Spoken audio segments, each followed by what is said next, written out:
Chapter 370. After staying in Moontrace City for a long time, Chu Wuming nodded slightly after hearing Du Qingfeng's words. Elder Du is right. Tomorrow, I will personally go to the Heavenly Stellar Residence and settle the matter of going to the Imperial Capital as soon as possible.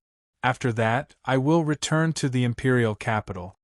The battle for the position of Crown Prince had reached a critical juncture. Everyone in the Heavenly Stellar Continent knew that the position of Crown Prince would be decided within a year or 3 years. Therefore, at this critical juncture, Chu Wuming naturally couldn't leave the Imperial Capital for a long time. Just as Chu Wuming was in a hurry to return to the Imperial Capital, on the other side of the Heavenly Stellar Residence, Shao Chen and the Burning Heaven Ruler were counting the storage ring that Chu Wuming had given them. The two of them looked at each other and smiled. This time, Chu Wuming could be considered to have spent a lot of money. There were a total of 50 illusionary moon fruits in the storage ring.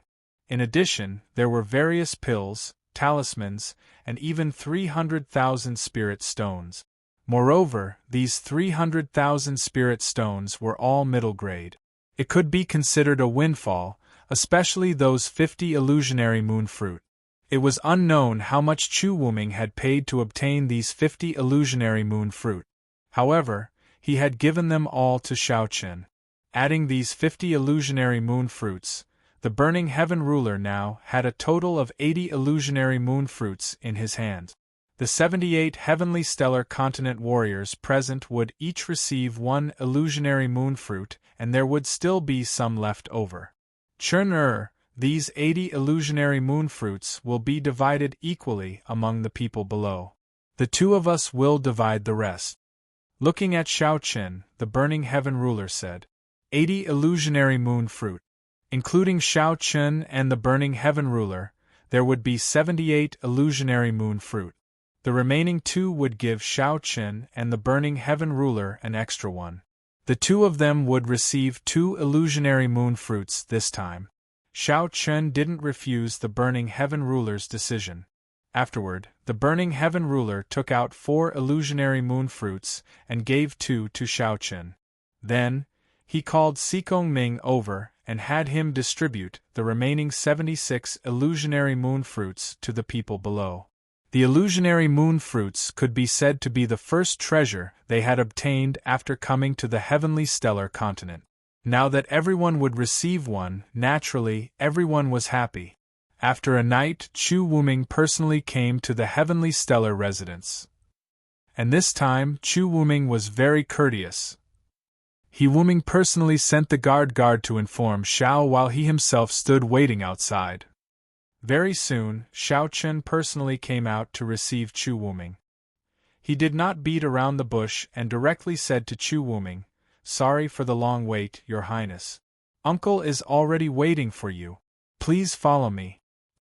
Hearing that the Burning Heaven Ruler was already waiting for him, Chu Wuming was pleasantly surprised. He quickly followed Shao Chen and walked towards the backyard. Finally, he was able to personally speak to the Burning Heaven Ruler. This was something that Chu Wuming had always dreamed of. He was even more anxious than Shao Chen. Moreover, Chu Wuming's face was clearly a little nervous. Shao Chen smiled and said to Chu Wuming, "Your Highness, there's no need to be like this. I've already told Uncle about it." "Thank you, Brother Shao." Chu Wuming immediately cupped his hands and thanked Shao Chen. He also secretly let out a sigh of relief. Under Shao Chen's lead, Chu Wuming arrived at the main courtyard. In the courtyard, he finally saw the Burning Heaven Ruler that he'd been looking forward to. He stepped forward in an extremely respectful manner and bowed to the Burning Heaven Ruler. "Junior Chu Wuming greets Senior Dao Emperor. There's no need to be so courteous. Chen has already told me about Your Highness. Since Your Highness and Chen hit it off at first sight, there's no harm in helping Your Highness. However, I have something to ask. Your Highness, how do you plan on allowing me to directly participate in the competition for the throne?" The Burning Heaven Ruler spoke indifferently with a composed expression. Compared to the 2 Dao Emperors of the Imperial family, the Burning Heaven Ruler was clearly an outsider. If he directly interfered in the competition for the throne, it would clearly be against the rules. However, Chu Wuming already had a plan for this. At this moment, Chu Wuming replied respectfully when he heard the Burning Heaven ruler. I wouldn't dare. I already have a plan, but I still need your approval. Let's hear it, said the Burning Heaven ruler. It's actually very simple. Senior and brother Xiao Chen will follow me to the imperial capital, and I'll introduce Senior to my imperial father. At that time, Senior will join my imperial family and become a supreme emperor of my imperial family. In this way, you'll be considered a member of my imperial family, and no one will dare to say anything about you interfering in the competition for the throne, making the Burning Heaven ruler directly become a supreme emperor of the imperial family. This name was indeed slightly strange. How could an outsider become the supreme emperor of the Moonless Empire? However, this wasn't strange in the Moonless Empire. Moreover, there were already many precedents. In the Moonless Empire, the Supreme Emperor was equivalent to the Supreme Elder of a sect. There was no need for him to be related by blood. At the same time, he wouldn't participate in the management of the empire. Most of the time, he was more like a guardian of the empire. So, as long as it was a Tao Emperor, he could become the Supreme Emperor of the Moonless Empire with the approval of the imperial family. With Chu Wuming's recommendation, there was definitely no problem for the Burning Heaven ruler to become the Supreme Emperor.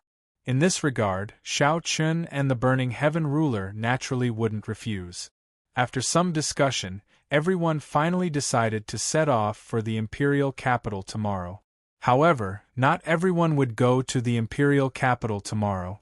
Only the Burning Heaven ruler, Xiao Chun, and Zhang Qi would set off from the Heavenly Stellar residence. As for the others, they would temporarily stay in Moontrace City. After Xiao Chun and the others settled down in the imperial capital, they would then set off for the imperial capital. After making the decision, Chu Wuming didn't stay for long. He quickly got up and bid farewell.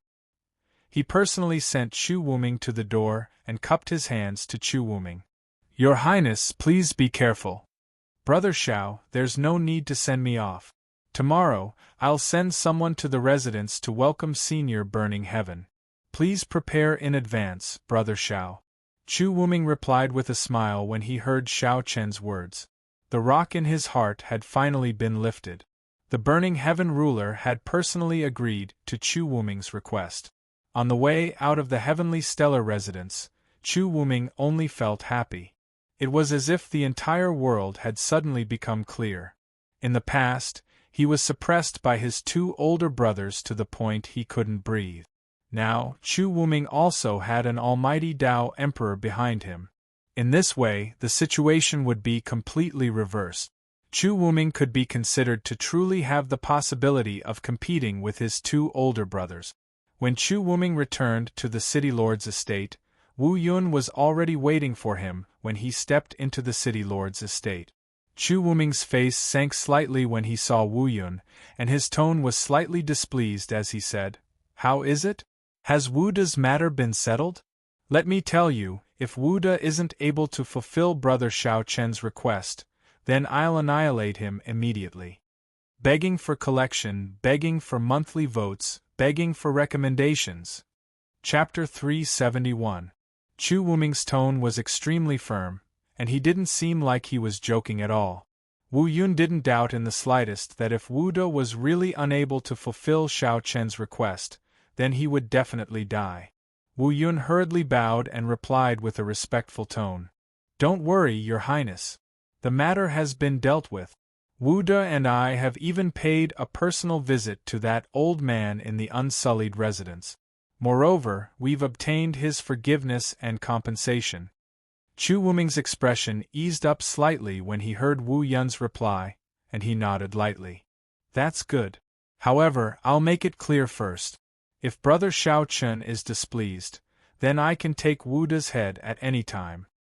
He could be considered to have fulfilled Xiao Chen's request, but everything still depended on Xiao Chen.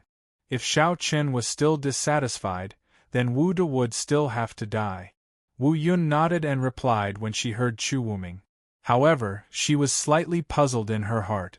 Why did Chu Wuming treat Wu De so generously and even curry favor with Xiao Chen after making a trip to the heavenly stellar residence? This question had been in Wu Yun's heart for a few days now. Of course, this was also because Chu Wuming hadn't told Wu Yun about the Heaven-Burn ruler. Otherwise, she would definitely understand all of this. It went without saying how important a Dao Emperor Realm expert was to Chu Wuming. Wu Yun obediently accompanied Chu Wuming as the two of them walked towards the backyard. Perhaps it was because he felt that he'd been too fierce to Wu Yun recently, but Chu Wuming still spoke indifferently as they walked. Xiao Chen and the heavenly stellar residence that stands behind him are existences that absolutely can't be offended. You might not know, but Xiao Chen's uncle is a Dao Emperor Realm expert. Whether I'll be able to ascend to the position of Crown Prince this time depends entirely on Xiao Chen and his uncle. He told Wu Yun about the heavenly stellar residence, and Wu Yun was stunned when she heard this. She'd never imagined that there would actually be a Dao Emperor Realm expert in the heavenly stellar residence. At this moment, Wu Yun finally understood why Chu Wuming would curry favor with Xiao Chen. They had already decided on a time to head to the imperial capital. Early the next morning, Chu Wuming personally led a group of people to the heavenly stellar residence to welcome the Burning Sky ruler. Just as the Burning Sky ruler, Xiao Chen, and Zhang Qi were about to step onto the carriage and leave, the old man that Xiao Chen had saved hurriedly walked out of the courtyard. He knelt in front of Xiao Chen and said with tears of gratitude, "This old servant thanks young master for saving my life." Ever since he was saved by Xiao Chen, the old man had always remained in the heavenly stellar residence. At this moment, when he saw that Xiao Chen was about to leave, he naturally couldn't care about anything else. He immediately knelt in front of Xiao Chen and thanked him. Xiao Chen personally helped the old man up. Originally, Xiao Chen planned to let the old man leave after he recovered from his injuries. However, the old man was all alone now. Coupled with the fact that he was unwilling to leave the heavenly stellar residence for the sake of repaying Xiao Chen's kindness, he was willing to be at Xiao Chen's beck and call. Xiao Chen was helpless in this regard. In the end, he could only give the old man the job of housekeeper. However, the old man just so happened to be a great help to Xiao Chen. Everyone would be heading to the imperial capital in the future. As such, the heavenly stellar residence in Moontrace City would be empty. With the old man taking care of things here, it would save Xiao Chen a lot of trouble.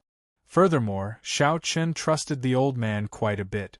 Therefore, Xiao Chen was very reassured to let him guard the untainted residence in Moontrace City. After comforting the old man, Xiao Chen accompanied the Burning Sky ruler onto the carriage. Throughout the entire process, Xiao Chen didn't ask a single question about Wu De. In Xiao Chen's opinion, Wu De definitely didn't have the courage to deceive him. Furthermore, the old man had already told him about Wu De coming to find him. Even the old man had forgiven Wu De, so the others would definitely do the same. Since Wu De had already fulfilled his request, Xiao Chen clearly couldn't be bothered to lower himself to Wu De's level. They directly set off for the imperial capital. Xiao Chen, the Burning Sky ruler, Chu Wuming, and Wu Yun sat in the carriage. As for Du Qingfeng and Zhang Qi, they rode on dragon horses. Everyone left Moontrace City. Of course, the journey from Moontrace City to the imperial capital was very long. Naturally, they couldn't ride a carriage all the way. Instead, they used a teleportation array.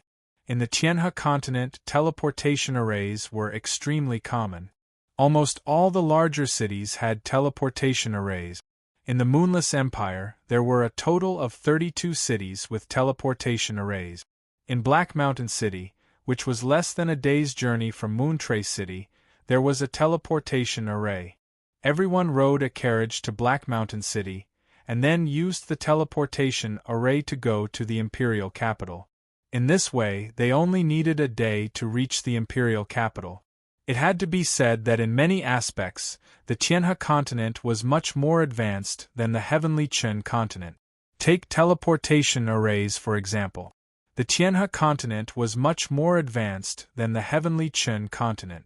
Because of the existence of teleportation arrays, the entire Tianhe continent had built a huge teleportation network. Thus, it was much easier for cultivators to travel. At the same time, because of the teleportation arrays, the major forces of the Tianhe continent didn't need to tame those flying demonic beasts. Compared to flying demonic beasts, teleportation arrays were much more convenient and faster. In the Tianhe continent, there were very few forces that used flying demonic beasts.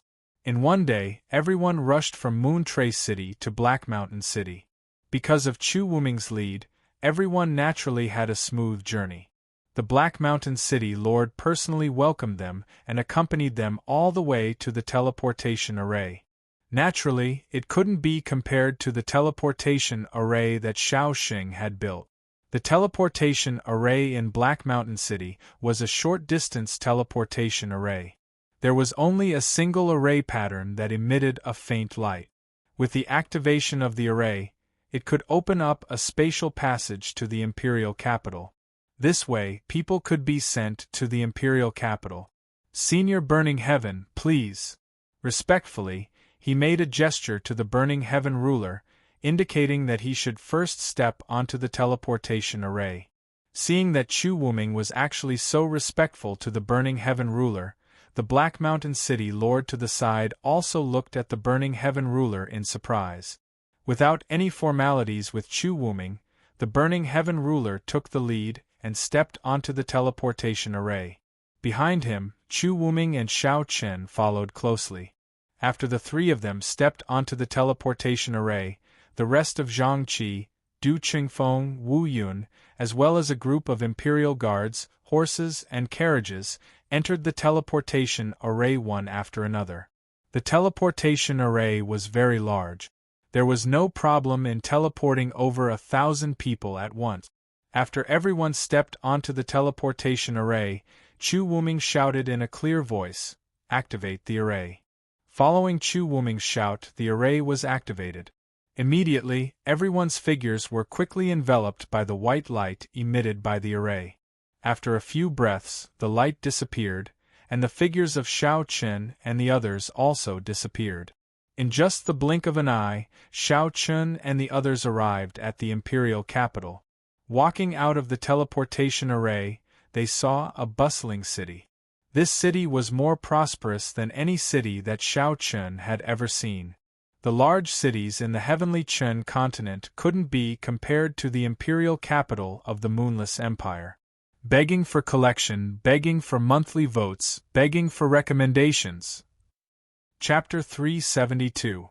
Using hard bluestone to build a house would take a longer time than using wood. Furthermore, the Moonless Empire's imperial capital was so large. From this point alone, it was not difficult to see how long the Moonless Empire's imperial capital had existed. Without a long history, it would be impossible for it to reach such a scale.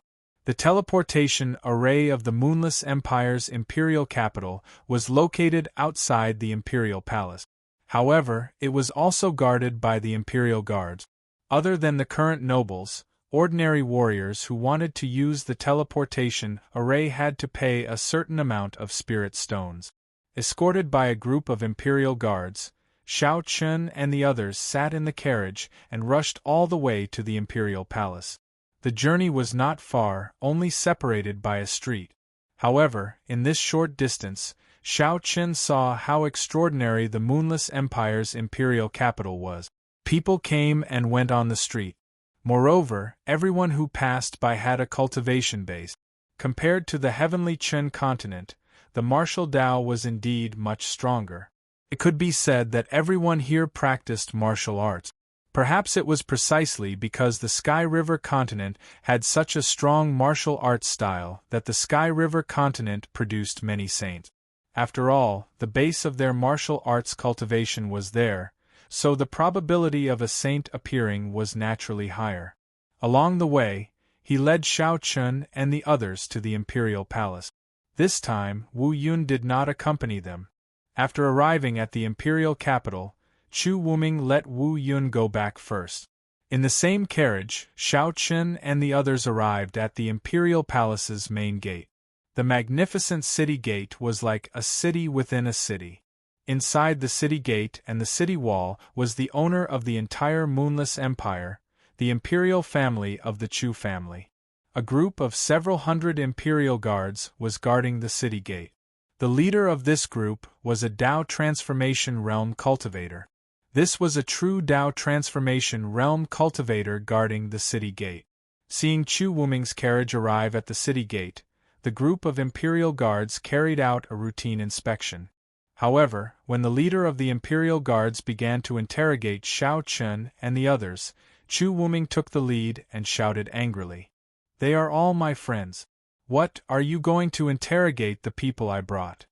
Xiao Chun and the others were invited by Chu Wuming. Now that they were being interrogated after entering the imperial palace, it was obviously embarrassing for Chu Wuming. However, what was even more excessive was still to come. After hearing Chu Wuming's words, the leader of the imperial guards respectfully said, "Your Highness, Your Highness, Your Highness, Your Highness, Your Highness, Your Highness, Your Highness, Your Highness, Your Highness." Chu Wuming, "Your Highness, Your Highness, Your Highness, Your Highness, Your Highness, Your Highness, Your Highness, Your Highness." His attitude was very respectful, but his words were not respectful at all. Moreover, this imperial guard captain directly mentioned the second prince's name, which made Chu Wuming even more furious. This made Chu Wuming angry. He knew that the leader of the imperial guards was one of the second prince's men. His current actions were clearly a show of strength. The third prince's expression had completely darkened. He immediately shouted coldly to Du Qingfeng behind him, "Impudent! How can an ant like you casually interrogate the guests I invited? Elder Du, take these people down and lock them up. I will personally deal with them after I'm done with my business." Chu Wuming did not tolerate the provocation of the leader of the imperial guards. Although he knew that the second prince was behind this person, Chu Wuming might have tolerated him in the past. However, Chu Wuming now had the support of the Burning Skies ruler. He did not need to be afraid of his two elder brothers. He immediately ordered Du Qingfeng to take these people down. With sufficient confidence, Chu Wuming completely displayed his tyrannical side. Du Qingfeng did not hesitate when he heard Chu Wuming's words. He immediately took action and subdued the entire group of imperial guards who were in charge of guarding the city gate. After subduing this group of imperial guards, Chu Wuming ordered his men to take over. Then, he quickly walked up to the Burning Skies ruler and bowed respectfully to the Burning Skies ruler. "Senior Burning Skies, Senior Zhang Qi, Brother Shaoqin, I've made a fool of myself in front of you. It's my incompetence. Your Highness, there's no need for that. I believe this situation will change very soon."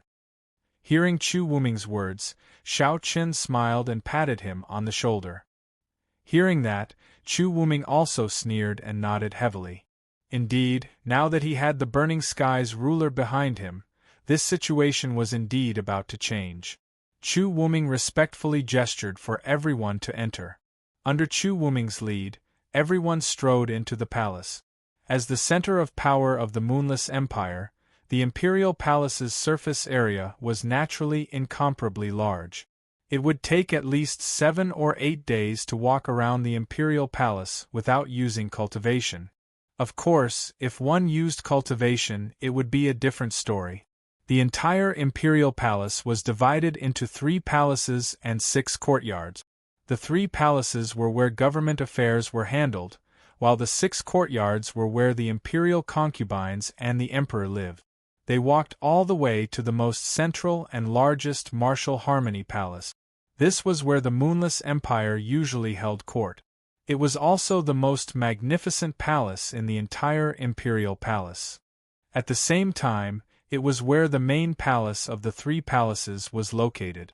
Today, Chu Wuming wanted to introduce the Burning Skies ruler to his imperial father, so he naturally chose the Martial Harmony Palace. The addition of a Tao Emperor Realm expert was definitely a major event of the Empire. They walked all the way to the Martial Harmony Palace. The palace gates were tightly shut, and there was a group of Imperial guards standing guard outside. At the same time, there were two pale-faced temple servants, here eunuchs. They stood on both sides of the palace gates. Chu Wuming walked up to one of the temple servants and asked, "Is Imperial Father inside? I have something to report. Please report." "His Imperial Majesty is indeed inside. However, Your Highness, Third Prince, please wait for a moment. His Imperial Majesty is currently discussing important matters with the Second Prince and the First Prince. He ordered that no one is to disturb them." After hearing Chu Wuming's words, the temple servant actually didn't report it. Instead, he tactfully refused. A mere temple servant actually dared to refuse him. Moreover, his request to see Imperial Father was refused. After hearing the servant's reply, Xiao Qian felt a wave of helplessness. It seemed that Chu Wuming's situation was indeed very bad. Previously, he didn't feel anything when he heard Chu Wuming's words, but today, he had just arrived at the Imperial Palace and saw Chu Wuming suffer several setbacks. It was clear that he had been forced to the edge of a cliff by his two older brothers. Even the Imperial guards in the palace, as well as the people from the temple, did not place Chu Wuming in their eyes. After sighing softly, Xiao Qian saw that Chu Wuming was about to get angry again. He stepped forward and pulled him back with a smile. "Your Highness, there is no need to get angry. Leave the rest to me. I have received Your Highness's favor a few days ago. Today, let Xiao Qian vent Your Highness's resentment. This can also be considered as Xiao Qian's proof of allegiance to Your Highness." He advised Chu Wuming not to get angry and leave everything to him. Hearing this, Chu Wuming said apologetically, "Brother Xiao Qian, you this is this prince's incompetence. Brother Xiao has been humiliated." "Haha, it's fine. Your Highness, please wait for a moment. Today, Xiao Qian will definitely give Your Highness a satisfactory proof of allegiance to repay Your Highness for recognizing my worth." After hearing Chu Wuming's words, Xiao Qian laughed heartily. Begging for collection, begging for monthly votes, begging for recommendations. Chapter 373. Xiao Qian didn't take it to heart that Chu Wuming was looked down upon and that they were obstructed along the way. He just lamented that Chu Wuming was doing too badly. Just from the things that happened in the short 2 hours after entering the palace, Chu Wuming was simply too weak compared to his two elder brothers. It seemed that Chu Wuming wasn't exaggerating when he said that he was on the verge of being eliminated in Moontrace City. Xiao Qian signaled Chu Wuming not to be angry, then went to the Burning Sky ruler's side and whispered something to him. When he heard Xiao Qian's words, the Burning Sky ruler nodded slightly. He didn't know what Xiao Qian was going to do, but since Xiao Qian asked him to wait for a moment, Chu Wuming could only wait where he was. Xiao Qian finished speaking to the Burning Sky ruler. As Xiao Qian finished speaking, the Burning Sky ruler took a step forward and a terrifying aura immediately soared into the sky from his body. A terrifying pressure spread out from the Burning Sky ruler's body. This was the pressure that belonged to a Tao Emperor Realm Almighty. Along with the appearance of this pressure, the expressions of the Imperial guards around the Martial He Palace changed drastically. Their bodies were forcefully pressed down to their knees uncontrollably. This pressure was simply too terrifying. Even Chu Wuming's face instantly turned pale. At the same time, within the Martial He Palace, the Moonless Empire's Emperor Chu Mu, who was originally discussing matters with the two princes, had a huge change in expression. He looked out of the palace and said, "This is a Tao Emperor Realm Almighty. A Tao Emperor Realm Almighty has arrived at the palace." As the Moonless Empire's Emperor, Chu Mu was also a Tao Sovereign expert. At this moment, through the aura that the Burning Sky ruler emitted, Chu Mu immediately sensed that this person was a Tao Emperor Realm Almighty. When they heard their Imperial Father's words, the first Prince Chu Wuk and second Prince Chu Wushuang were shocked. A Tao Emperor Realm Almighty had arrived at the palace. This was definitely a huge matter. When the aura spread out, it immediately attracted Chu Mu's attention. He couldn't care less about the matters he was discussing with the two princes and strode out of the Marshalhee Palace. When he saw Chu Wuming outside the palace, Chu Mu was first stunned, but he quickly shifted his gaze to the Burning Sky Ruler with a wisp of surprise in his eyes. Chu Mu strode before the Burning Sky Ruler and cupped his hands together and bowed. "May I know why Senior Tao Emperor has come to my Moonless Empire?" Chu Wuming's eyes. After all, the Moonless Empire also had Tao Emperor Realm Almighty. If the Burning Sky Ruler had come with ill intentions, the two retired emperors wooded the two retired emperors two retired emperors to the two retired emperors. Chu Mu cupped his hands and bowed. The first Prince Chu Wuk and second Prince Chu Wushuang, who followed behind him, looked at their third brother, Chu Wuming. A Tao Emperor Realm Almighty had suddenly appeared, and Chu Wuming just so happened to be here. For a moment, Chu Wuk and Chu Wushuang seemed to have guessed something. Their expressions were slightly unsightly, but they didn't say anything. The Burning Sky Ruler didn't pay any attention to Chu Wuk and Chu Wushuang at all. He looked indifferently at Chu Mu and said in a flat tone, "We were invited by the third prince to the imperial capital, but we didn't expect to be turned away. It looks like your Moonless Empire's imperial family really doesn't treat guests well." After being invited by the third prince and hearing the Burning Sky Ruler's words, Chu Mu's gaze couldn't help but look at Chu Wuming. Although it was just a simple sentence, Chu Mu had already heard the clues within. Now, the battle for the position of Crown Prince between Chu Wuming and his brothers was becoming more and more intense. Chu Wuming, who didn't have the support of a Tao Emperor Realm Almighty, could have been said to be eliminated. But now, Chu Wuming had actually brought back a Tao Emperor Realm Almighty. As such, Chu Wuming's goal was naturally very clear. He wanted to introduce the Burning Sky Ruler to the imperial family. His expression was a little complicated. As his father, Chu Wuming never expected that Chu Wuming would have actually found a Tao Emperor Realm Almighty outside and even brought him back to the imperial capital. Just as Chu Mu fell into silence, the Burning Sky Ruler looked indifferently at the horizon. His tone was still indifferent as he said, "Have you seen enough? Isn't it a little embarrassing to hide at the side and not show yourself?" There were still people hiding in the sky. As the Burning Sky Ruler spoke, two figures indeed appeared in the sky. When they saw these two people, everyone present bowed. Needless to say, these two people were the two Tao Emperors of the imperial family's Chu clan. These two Tao Emperors were both white-haired old men. After they appeared, one of them looked at the Burning Sky Ruler and said, "You want to participate in the battle for the position of Crown Prince of my Moonless Empire? In order to help His Highness the Third Prince?" They didn't waste their breath. As soon as these two Tao Emperors appeared, they directly went straight to the point. When he heard this, the Burning Sky Ruler said indifferently, "His Highness the Third Prince has some relationship with my nephew. I'm unable to refuse his request."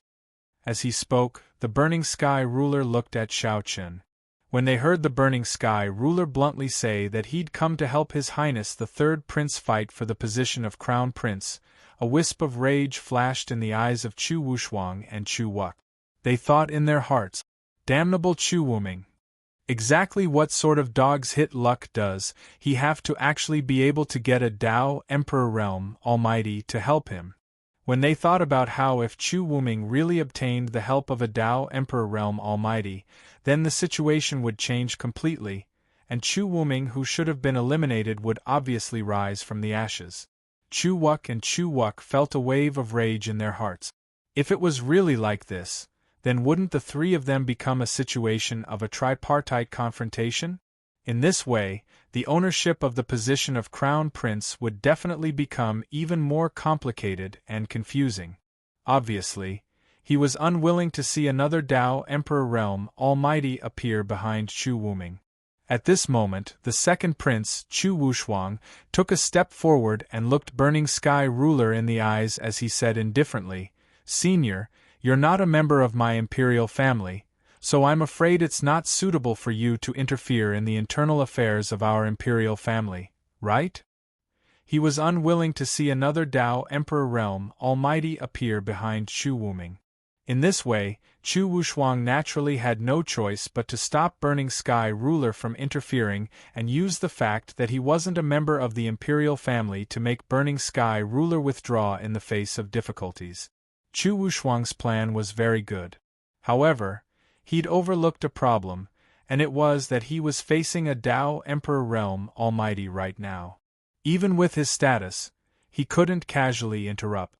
Sure enough, as soon as Chu Wushuang finished speaking, Burning Sky Ruler glanced indifferently at him, and then he casually swung his arm and slapped Chu Wushuang from afar, causing Chu Wushuang to be directly slapped flying.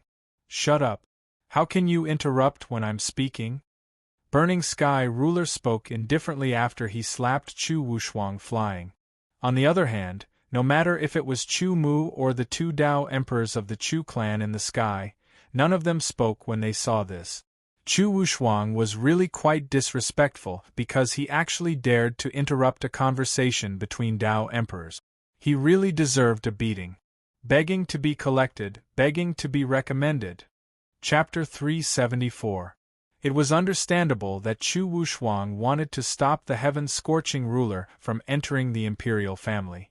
After all, if he had the Heaven-Scorching Ruler's support, then Chu Wuming wouldn't have to fear him and Chu Wuk at all.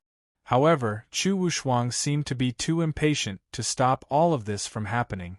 Especially at a time like this, even though he was a prince, it was clearly not his place to speak. After slapping Chu Wushuang flying, no matter if it was Chu Mu or the two Tao Emperors of the imperial family, none of them spoke to stop him. As far as they were concerned, Chu Wushuang really did deserve to be slapped for speaking carelessly just now. There was a bright red palm print on his right cheek.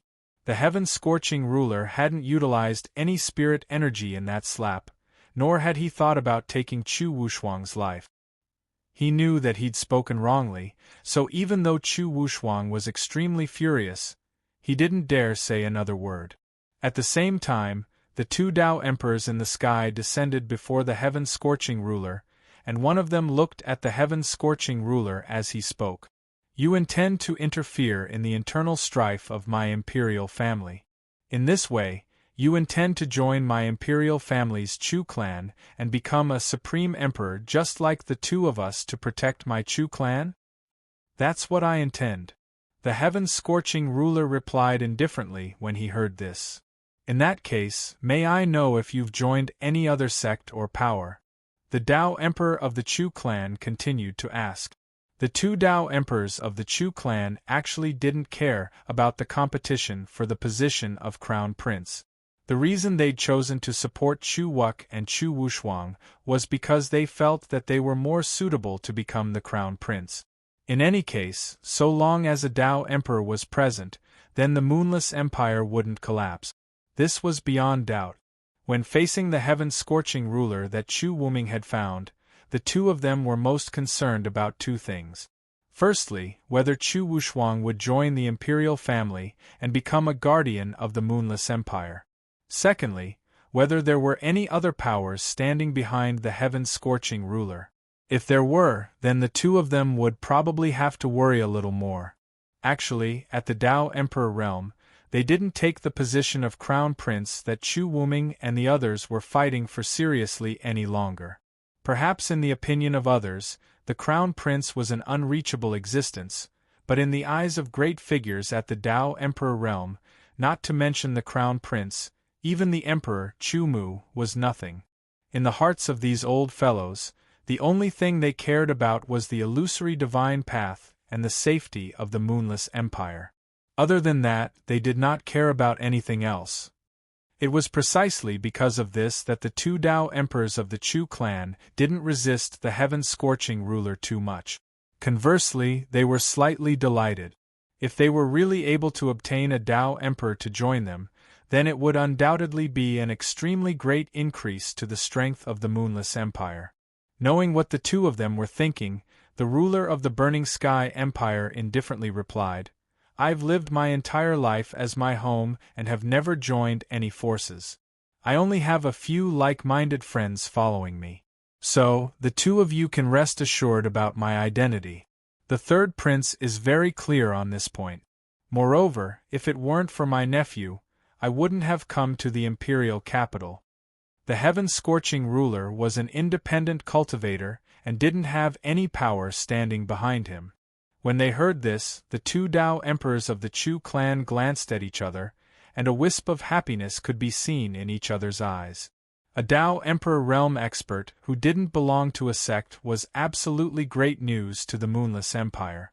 At the same time, they looked at the heaven-scorching ruler, and the person who spoke earlier immediately said with a smile, "Then it's truly a blessing for my Moonless Empire.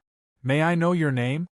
When these words were spoken, it clearly represented that the two retired emperors had accepted the heaven-scorching ruler.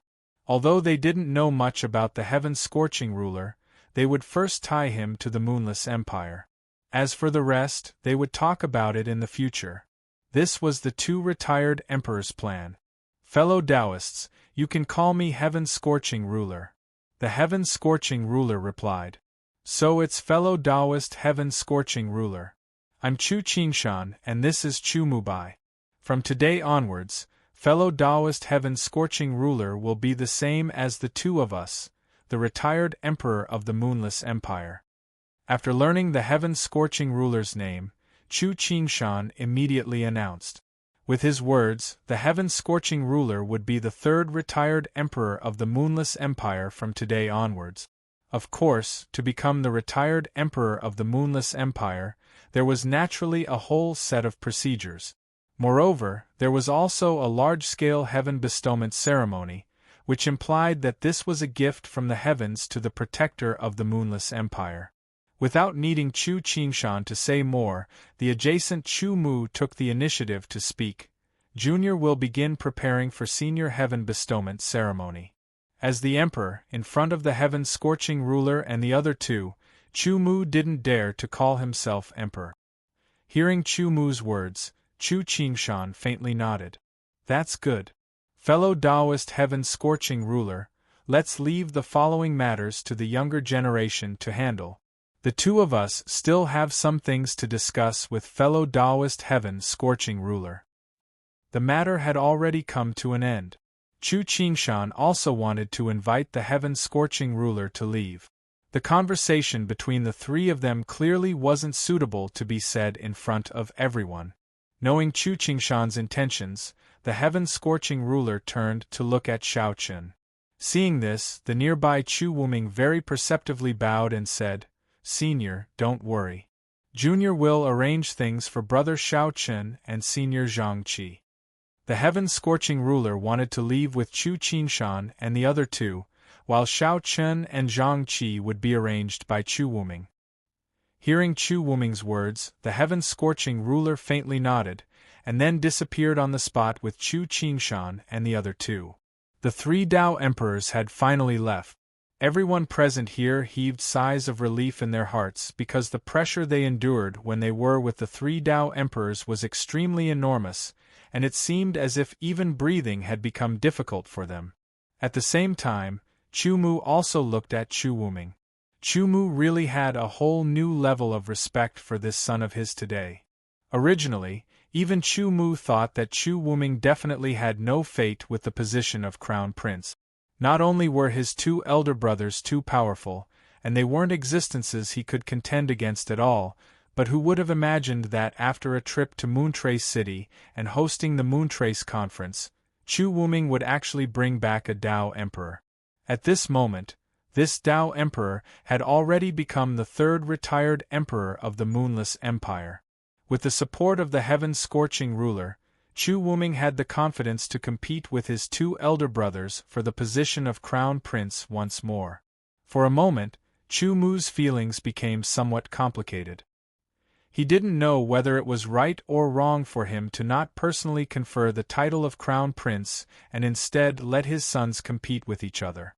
For the position of Crown Prince, Chu Mu knew that his sons had already reached a state of mutual hostility. Everyone wanted to sit on the position of Crown Prince. After several years of competition, the other princes had all been eliminated. Presently, only Chu Wuming and the other two remained. However, the competition between the three of them was the most accumulated. Especially from today onwards, this kind of competition would probably only become more and more intense. Begging for collection, begging for monthly votes, begging for recommendations. Chapter 375. Any father would hope for his son to become a talent and a dragon. This was the wish of every father. However, to Chu Mu, it was precisely because every son he had was extremely outstanding that led to the current situation. There was only one emperor's position, and there was also only one crown prince's position. However, he, Chu Mu, had a total of 9 sons and 4 daughters. There was no need to mention his daughters. However, these 9 sons of his gave Chu Mu both pride and a headache. Especially Chu Wuk, Chu Wushuang and Chu Wuming. Every one of them had outstanding abilities and were completely worthy of the title of Crown Prince. However, as the saying goes, a mountain cannot contain 2 tigers. It was precisely because he had such outstanding sons that the 3 of them coveted the Crown Prince's throne. With such outstanding people coveting the Crown Prince's throne at the same time, if Chu Mu were to confer the title to one of them, the other 2 would not be convinced. Because he knew that the 3 of them would not easily give up the Crown Prince's throne, Chu Mu decided to let them fight for it themselves. That way, no one would have any complaints about the one who could successfully ascend the Crown Prince's throne. Chu Mu thought in his heart. However, there was one thing that Chu Mu did not realize. As a father, there was nothing wrong with his actions. However, as an emperor, his actions were extremely dangerous. Princes fighting for power was something that could shake the foundation of the empire. If it were any other emperor, they would not have made such a choice. Instead, they would have conferred the Crown Prince's throne. As for the other princes who were not convinced, they would have been abolished. However, Chu Mu clearly could not do this. All of the princes were his sons. If he wanted to lay his hands on any of them, Chu Mu could not do it. It was precisely because he was soft-hearted towards all of the princes that it created the current chaotic situation of the princes fighting for power in the Moonless Empire. Taking a deep look at Chu Wuming, Chu Mu did not say anything and turned to leave. Seeing Chu Wuming slowly leaving, the emperor of the Moonless Empire, Xiao Chen's eyes flashed with a strange light. Although he didn't have much contact with Chu Mu, just based on his attitude towards Chu Wuming and the other 2, this person wasn't suitable to be an emperor. Chu Mu's heart was too soft, especially towards his own family and descendants. The most ruthless were the royal family. This was a saying that had been passed down since ancient times, and this saying was indeed not without reason. As an emperor, it was okay to have a kind heart, but a weak character was not desirable.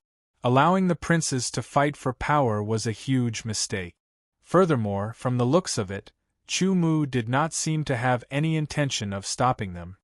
He was too soft-hearted and didn't have the decisiveness of a monarch. That was why Xiao Chen said that Chu Mu wasn't suitable to sit on the supreme throne. Of course, Xiao Chen naturally wouldn't say these words to anyone else. Following Chu Mu's departure, Chu Wuming's gaze locked onto the 2 people from the temple who had stopped him earlier. Sensing Chu Wushuang's gaze, the 2 people from the temple immediately changed their expressions.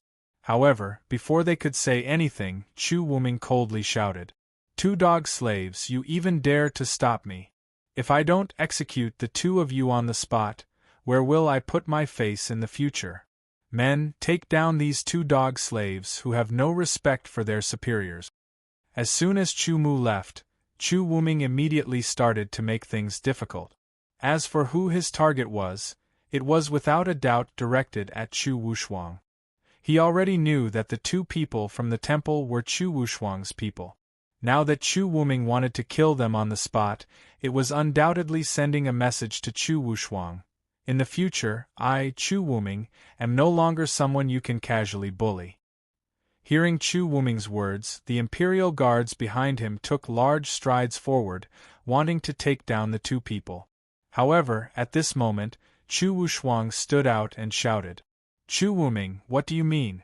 This is Wu He Palace, not a place for you to be impudent." Chu Wushuang stepped out to stop him. Of course, he couldn't let Chu Wuming kill the two people from the temple. It wasn't that their lives were important, but it was a matter of face. If he allowed Chu Wuming to kill the two people from the temple today, then he, Chu Wushuang, would lose all face. The two brothers glared at each other. Faced with Chu Wushuang's obstruction, Chu Wuming coldly laughed and said, "Second brother, these two servants have no respect for their elders. Today, I want to restore the hierarchy. Why is second brother stopping me?" "Chu Wuming, don't think that this consort doesn't know what you're thinking. Let me tell you, with me here today, don't even think about being impudent." Chu Wuming's words, Chu Wushuang angrily shouted. Obviously, he wouldn't step aside. Seeing this, Chu Wuming turned to look at Xiao Chen. They looked at each other and soon understood Chu Wuming's intention. He wanted Zhang Qi to kill them. Faced with Chu Wushuang's obstruction, Chu Wushuang had his own guards around. Therefore, only Zhang Qi, a super expert in the Tao Master realm, could kill the two people from the temple under Chu Wushuang's protection. Understanding Chu Wuming's intention, Xiao Chen also stood up and nodded slightly. Seeing this, Zhang Qi stepped out and instantly passed by Chu Wushuang. As a super expert in the Tao Master realm, if Zhang Qi wanted to kill, naturally no one present could stop her. Without any hesitation, she gently pointed two fingers. At the same time, Chu Wushuang behind her shouted angrily, "Chu Wuming, are you going to fight me to the death?" Seeing that Chu Wuming still killed the two people from the temple even though he had already stepped forward to stop him, Chu Wushuang's anger could be imagined. Hearing Chu Wushuang's words, Chu Wuming sneered and said, "Fight me to the death? Second brother, you have to think carefully. If you fight with me now, I'm afraid you have no chance of winning." Chu Wuming was no longer the same as before. Now, Chu Wushuang was not afraid of Chu Wushuang at all. Hearing this, Chu Wushuang's face immediately became gloomy and uncertain. Indeed, he had no chance of winning if he fought with Chu Wuming now. After all, Chu Wuming had Zhang Qi, a super expert in the Tao Master realm, by his side, while Chu Wushuang did not. Once they started fighting, Zhang Qi alone was enough to kill him easily. Chu Wushuang's heart was filled with hatred, but his reason kept telling him that Chu Wuming was not the same as before. He had the ability to fight with him. Seeing that Chu Wushuang was silent with a face full of anger, Chu Wuming's smile became brighter and brighter. "Second brother, you really reminded me just now. Do you think that if I kill you now, I will have one less opponent in the future?" An extremely obscure killing intent flashed in his eyes. Hearing this, Chu Wushuang's heart skipped a beat. He looked at Chu Wuming in surprise. Although he did not think that Chu Wuming would really dare to kill him in front of Wuha Palace, he was still worried. If Chu Wuming went crazy, he would be in danger. Realizing the danger, Chu Wushuang snorted coldly and said, "Humph, let's wait and see." Then, without waiting for Chu Wuming to reply, he immediately left with his people. Chapter 376. He didn't stop Chu Wushuang from leaving. Although Chu Wuming could easily kill Chu Wushuang, he couldn't. Even if he wanted to kill Chu Wushuang, he couldn't let others know that he was the one who did it. Otherwise, even if Chu Wushuang died, Chu Wuming wouldn't have a good ending. At that time, not to mention his father, even Chu Qinshan probably wouldn't let Chu Wuming off. Similarly, he knew that it was impossible for Chu Wuming to kill Chu Wushuang under such circumstances, so Xiao Chen didn't say anything. Now that the Burning Sky ruler had successfully become the retired emperor of the Moonless Empire, Xiao Chen's next step was to build a new heavenly stellar residence in the imperial capital. Then, he would let the people of Moontrace City move to the imperial capital. Here, they would obviously be able to enjoy better cultivation resources. At the same time, after the new Heavenly Stellar residence was built in the imperial capital, Xiao Chen could use Chu Wuming's power to start searching for other Heavenly Stellar continent cultivators within the Moonless Empire. A total of 50,000 people came to the Heavenly River continent, and the Moonless Empire was extremely large. It wasn't smaller than a region of the Heavenly Stellar continent. Xiao Chen didn't believe that only a few dozen people were teleported to the Moonless Empire. There must be other Heavenly Stellar continent cultivators within the Moonless Empire. Gathering everyone was Xiao Chen's second goal. He was already planning his next step in his heart. At the same time, after Chu Wuxuang left, Chu Wuk, who hadn't said anything all this time, came to Chu Wuming as if nothing had happened. He congratulated Chu Wuming with a smile. "Third brother is really impressive. You were actually able to rope in a Dao Emperor realm expert for the imperial family. Looks like the position of Crown Prince will probably belong to third brother." Chu Wuk actually congratulated Chu Wuming. Of course, these words weren't sincere, and Chu Wuming could tell. Among the three brothers, Chu Wuxuang's temper was the most violent, and Chu Wuk was the most ruthless. On the surface he would talk and laugh with you, but you would never know when such a person would stab you with a knife. As the saying goes, a smiling tiger refers to a person like Chu Wuk. He may have already set up a killing trap while talking and laughing. It was also because of Chu Wuk's personality that Chu Wuming had always been extremely wary of him. If one were to only talk about ruthlessness, it was likely that none of his brothers could compare to Chu Wuk. Chu Wuming cupped his hands slightly towards Chu Wuk, and said with a fake smile, "Big brother, you must be joking. Compared to Big brother, my little achievement is nothing. It's Big brother who gave in to us brothers. Otherwise, the position of Crown Prince would have been in Big brother's hands long ago, and we might not even exist in this world anymore." Chu Wuming's words hinted at Chu Wuk's ruthlessness, but Chu Wuk acted as if he didn't notice it at all, and continued to smile as he said, "Haha, third brother still likes to joke as much as before. Alright, third brother, you must be tired from your journey, so Big brother won't disturb you any longer. Come to my palace to drink some other day. It's been a long time since the two of us drank together. Next time, we must not return until we're drunk." As he spoke, Chu Wuk strode away. However, when he arrived in front of Xiao Chen, Chu Wuk actually smiled and nodded at Xiao Chen. At the same time, he smiled and spoke. "This friend also has an imposing appearance.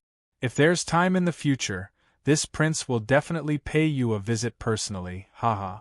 Even though he knew that Xiao Chen was Chu Wuming's man, Chu Wuk still expressed his intention to rope him in without hiding anything. Hearing his words, Xiao Chen only nodded slightly and didn't say anything.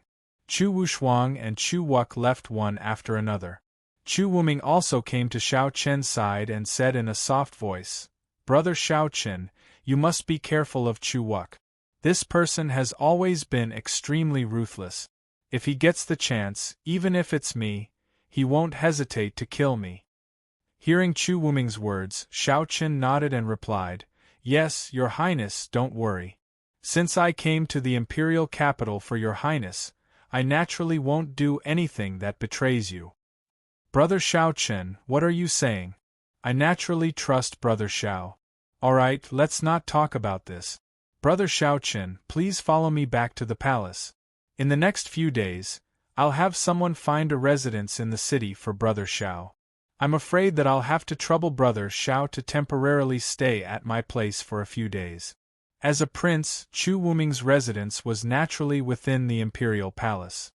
Hearing Chu Wuming's words, Xiao Chen laughed and said, "Then I'll have to trouble Your Highness.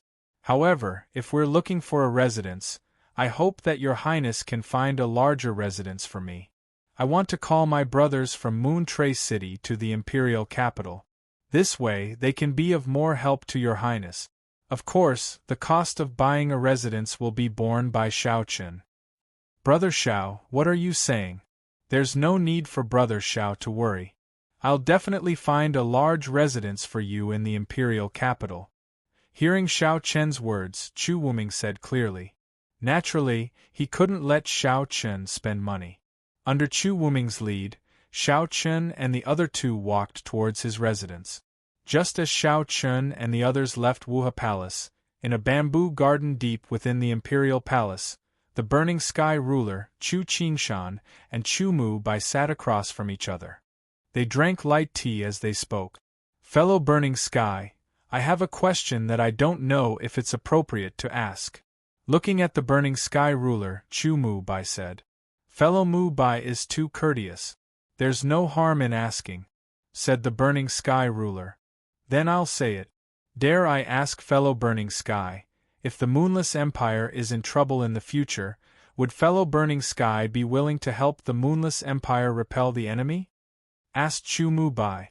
This was the question he and Chu Qingshan were most concerned about. If the Burning Sky ruler didn't intend to help the Moonless Empire, then his usefulness would be greatly reduced.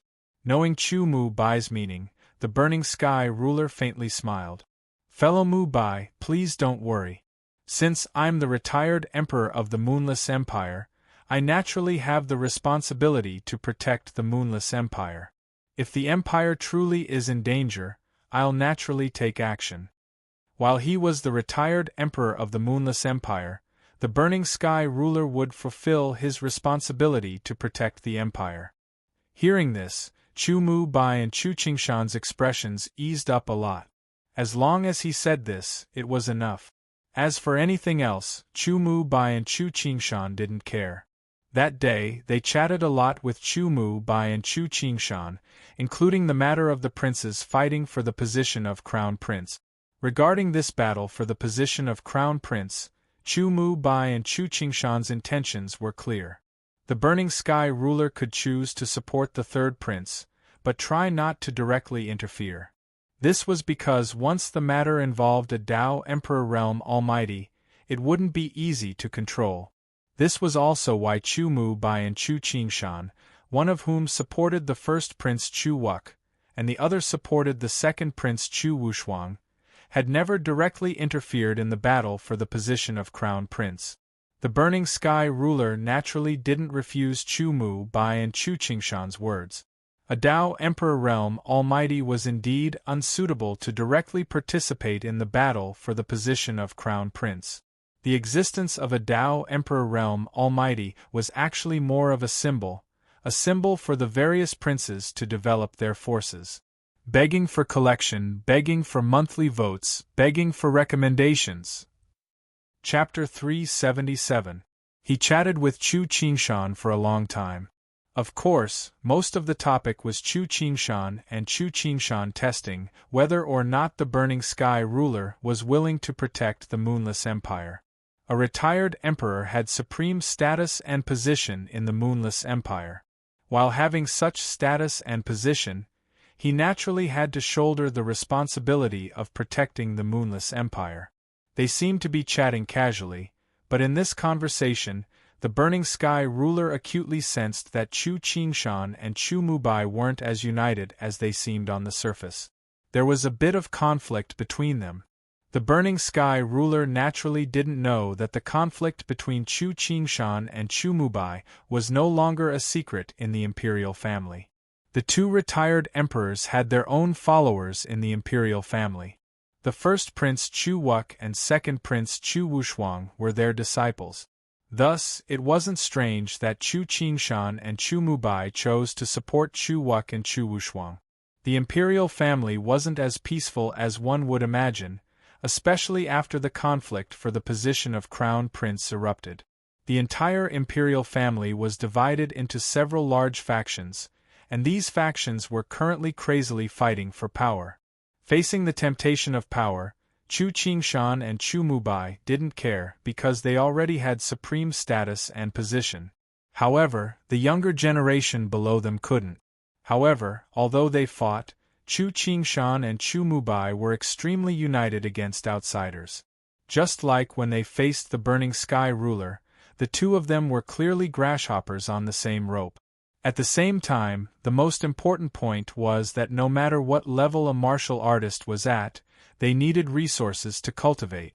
The further they went, the more resources they needed to cultivate. In the Moonless Empire, although the retired emperors would be provided with a considerable amount of cultivation resources every month, the distribution of resources naturally couldn't be completely equal. It could be said that before the Burning Sky ruler came, Chu Qingshan and Chu Mubai's distribution of resources was pretty much based on the strength of their respective factions. Most importantly, the little bit of cultivation resources the imperial family provided to the retired emperor was utterly insufficient to fill the gaps between the teeth of a Dao Emperor realm expert. If he wanted even more cultivation resources, then he naturally could only ask his subordinates to search for them. As for how much he could find, it depended on the ability of his subordinate. It was also because of this that Chu Qingshan and Chu Mubai would participate in the fight for the position of Crown Prince and support the first Prince Chu Wuk and second Prince Chu Wuming. They weren't interested in the position of Crown Prince, but they needed people to help them find cultivation resources. After all, as a Dao Emperor realm expert, it was impossible for him to search for the cultivation resources he required himself, right? This was clearly unrealistic. Therefore, Chu Qingshan and Chu Mubai supported Chu Wuk and Chu Wushuang. Both sides took what they needed. Chu Qingshan and Chu Wushuang used Chu Wuk and Chu Wushuang to find the resources they needed, while Chu Wuk and Chu Wushuang used Chu Qingshan and Chu Mubai to fight for the position of Crown Prince and control more power in the Moonless Empire.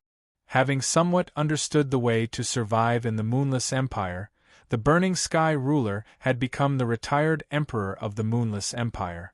Thus, the Burning Sky ruler naturally had to support a faction of his own. Otherwise, not only would the Burning Sky ruler obtain less cultivation resources than Chu Qingshan and Chu Mubai, it would also be much more troublesome. Understanding this, the Burning Sky ruler already had an answer. Chu Qingshan and Chu Mubai had already chosen the first Prince Chu Wuk and the second Prince Chu Wushuang. Thus, the Burning Sky ruler naturally chose the third Prince Chu Wuming. After chatting for a long time, an entire day later, the Burning Sky ruler finally left Chu Qingshan and Chu Wuming's place. Afterwards, he was personally brought to his residence by Chu Wuming. The heavenly stellar residence in the imperial capital was currently being built. The residence was naturally ready-made and had already been chosen. It was a large residence not far from the imperial palace, located in the heart of the imperial capital. The entire residence took up an enormous area. Compared to the heavenly stellar residence in Moon Trace City, this residence was at least 5 times larger. Even if tens of thousands of people lived here, it wouldn't be crowded.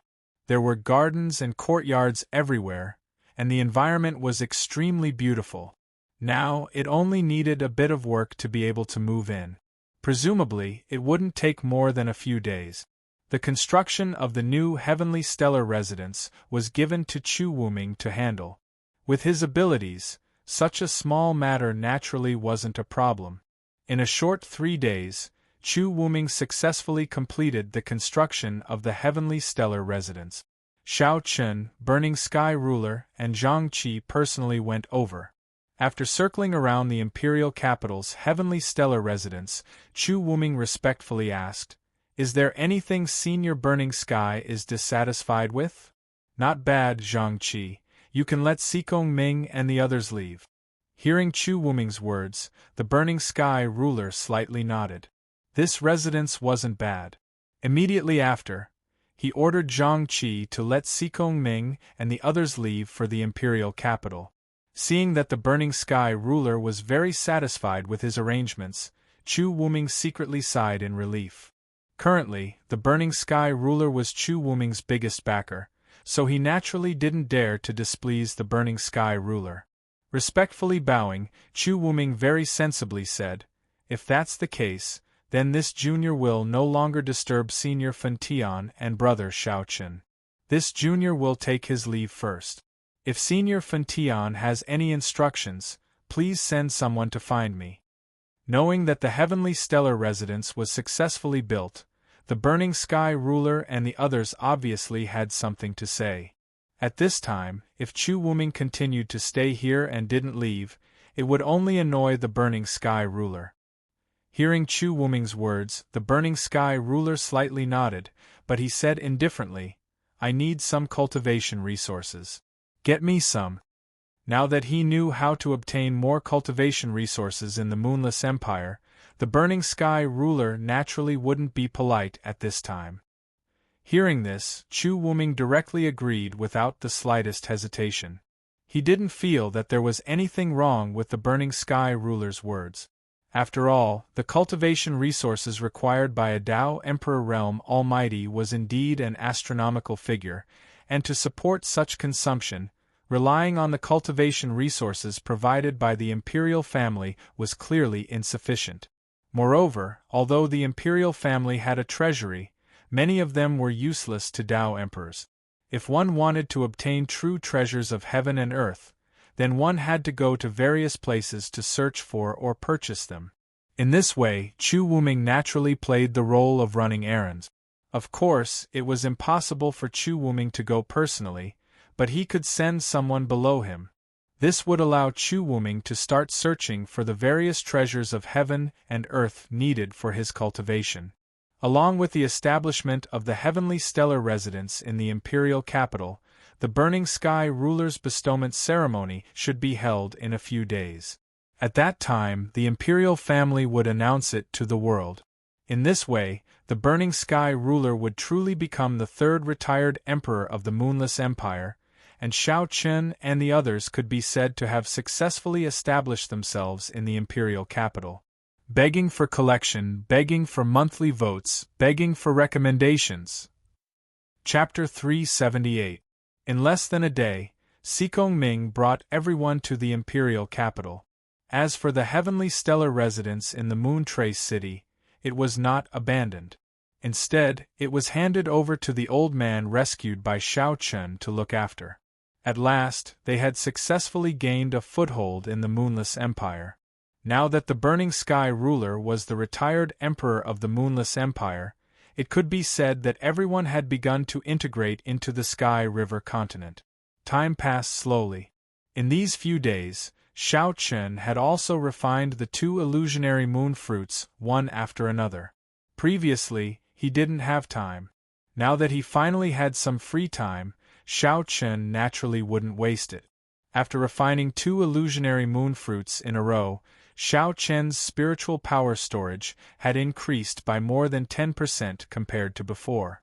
It was worthy of being called the most precious treasure of the Moonless Empire. It was no wonder that even a saint-rank family like Tianfeng Xingzong coveted the illusionary moon fruit. Although his cultivation had not broken through, his strength had increased. The only pity was that there were too few illusionary moon fruit. They only bore fruit once every 100 years, and there were so many people sharing them. Last time, Chu Wuming gave Shao Chen 50 illusionary moon fruit. He had spent a lot of effort to obtain them, and he had accumulated them for a long time. He thought that if he had enough illusionary moon fruits, the spiritual power storage in his body would be close to that of a Tao querying realm martial artist. Of course, Shao Chen didn't know that the more illusionary moon fruits you refined, the less effective it would be. It was basically impossible to refine them endlessly. Just as Shao Chen finished refining the illusionary moon fruits, on this day, the imperial family finally sent news that the Burning Sky Ruler's Bliss ceremony was ready and would be held tomorrow. It was finally ready. However, neither Shao Chen nor the Burning Sky Ruler paid too much attention to the Bliss ceremony. In everyone's opinion, the Bliss ceremony was just a formality with no substantial benefit. However, Shao Chen and the others didn't care, but all the tyrants in the imperial capital were stunned by this news.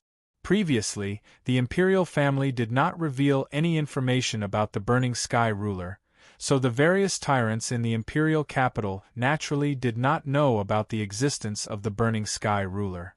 Now, the imperial family was going to hold the heavenly bestowal ceremony for the third retired emperor. When this news came out, the entire imperial capital, or even the entire empire, was in an uproar. All the clans were clearly aware of what the retired emperor of the Moonless Empire represented, and it was a Tao Emperor realm expert. Now that the imperial family was going to hold a heavenly bestowment ceremony, wouldn't it mean that another Tao Emperor realm expert had been born in the imperial family? All the aristocratic families were shaken, especially the aristocratic families in the imperial capital. Because they were the closest to the center of power, they were the first to receive news that others didn't know. At this moment, in various parts of the imperial capital, the 4 great prince mansions and the 8 great marquis mansions, these aristocratic families that were second only to the imperial family in the Moonless Empire, gathered their elders to discuss the matter of the third retired emperor. Feng, Chen, Chu, and Wei were the 4 great prince mansions. Xiongji, Shuchu, Xiangzhu, and Tongliang were all secretly discussing the bliss ceremony. Especially the 4 great prince mansions, their forces were much stronger than the 8 great marquis. Compared to the 4 great prince mansions, although the 8 great marquis also had super experts in the Tao Master realm, they were much weaker in terms of quantity and quality. The Feng family, Chen family, Chu family, and Wei family, not only did the 4 great prince mansions have more than one super expert in the Tao Master realm, each family even had at least one super expert in the Tao Master realm. Just this point alone made the power of the 4 great prince mansions far from what the 8 great marquis could compare with. At this moment, in the main hall of the Feng family's courtyard, more than 10 core members of the Feng family were sitting together. Sitting in the main seat was the current patriarch of the Feng family, Feng Dan, who was also the Gong Prince of the Empire. His position was second only to the current emperor, Chu Mu, and could be said to be second only to the emperor. With a somewhat solemn expression, Feng Dan glanced at the people below, and said in a deep voice, "We've already investigated clearly. This senior Funtian is indeed a Tao Emperor realm expert, but he seems to have been found by the third prince. Indeed, as expected of a great prince mansions. In the Moonless Empire, as long as it was something they wanted to know, there was almost nothing they couldn't find out. It had only been a few hours, but the Gong Prince mansions had already thoroughly investigated the matter of Sovereign Funtian. When he heard Feng Dan, a middle-aged man who looked slightly similar to Feng Dan exhorted for a short moment before he spoke slowly. "Big brother, if this person was brought here by the third prince, then the imperial capital will probably not be peaceful anymore. Perhaps our Gong Prince mansions should make preparations as soon as possible." The middle-aged man who spoke was Feng Dan's second brother, and everyone present nodded lightly when they heard this. Anyone could imagine that the third prince, Chu Wuming, had suddenly brought a Tao Emperor realm expert into the imperial capital at this moment, and it was obvious what the third prince's objective was. Originally, Chu Wuming, who didn't have the support of a Tao Emperor realm expert, could practically be considered to have been eliminated from the competition. But now, the third prince had encountered some sort of luck to actually be able to rope in a Tao Emperor realm expert. In this way, the third prince, Chu Wuming, would possess the qualifications to fight for the position of crown prince. However, Chu Wuk and Chu Wushuang obviously wouldn't agree to this. In this way, the imperial capital would probably fall into chaos once more, and the various wealthy clans would probably have to choose a side once more. It wasn't just the Gong Prince's Feng clan that had realized that the imperial capital was about to fall into chaos once more. The other 3 prince clans, the Jin Prince's Qin clan, the Wu Prince's Chu clan, and the Yen Prince's Wei clan had realized it as well. Chu Wuming's rise was inevitable. In this way, he would definitely have to swiftly develop his own forces, whereas Chu Wuming's rise would definitely affect the interests of Chu Wuk and Chu Wushuang. So, the struggle between the 3 brothers was probably unavoidable. Don't think that the position of Crown Prince was merely a competition between the 3 brothers of Chu Wuming. The forces that were involved practically covered the entire Moonless Empire. After all, the position of Crown Prince was the future emperor. At this moment, the competition between the three princes for the position of Crown Prince was simply a competition between the various wealthy clans of the Moonless Empire. For the sake of obtaining even more benefits in the future, the various clans had successively chosen to stand on different sides and support different princes. Once they were able to support the prince they'd chosen to ascend to the position of Crown Prince, then these clans would obviously be able to obtain enormous benefits as well. So, the competition for the position of Crown Prince wasn't just a competition between princes, and it was also a competition between the various factions of the Moonless Empire. Where there was competition, there would be benefit. When faced with such enormous benefits, which clan wouldn't be moved? Moreover, even if they weren't moved, as a wealthy clan of the Moonless Empire, how could they possibly stay out of it and not be affected by it? Begging for a monthly vote, begging for a recommendation. Chapter 379. It was precisely because the various great clans were unable to stay out of this matter that the sudden rise of Chu Wuming made the various great clans understand that the person who originally seemed to have been eliminated was now like a dark horse charging out of the encirclement. In this way, the three princes would probably have to face another reshuffling. In the Feng family of the Gong Prince's mansion, after some discussion, Feng Dan, as the head of the family, finally made the decision. Let's wait and see. There's no need to rush into a decision. The rise of the third prince was inevitable, but the situation was still unclear, so the Feng family decided to wait and see. Like the Feng family, the other three princes' clans also chose to wait and see. The entire Moonless Empire was surging with undercurrents because of the appearance of the Burning Sky ruler. Although it was still calm on the surface, the real storm had already begun to brew in secret. However, Chu Wuming and the other two princes didn't make the slightest move in the face of such undercurrents. Everyone was very quiet. Since the three princes didn't make a move, the great clans naturally chose to bide their time. In the heavenly stellar residence, Chu Wuming came almost every day recently.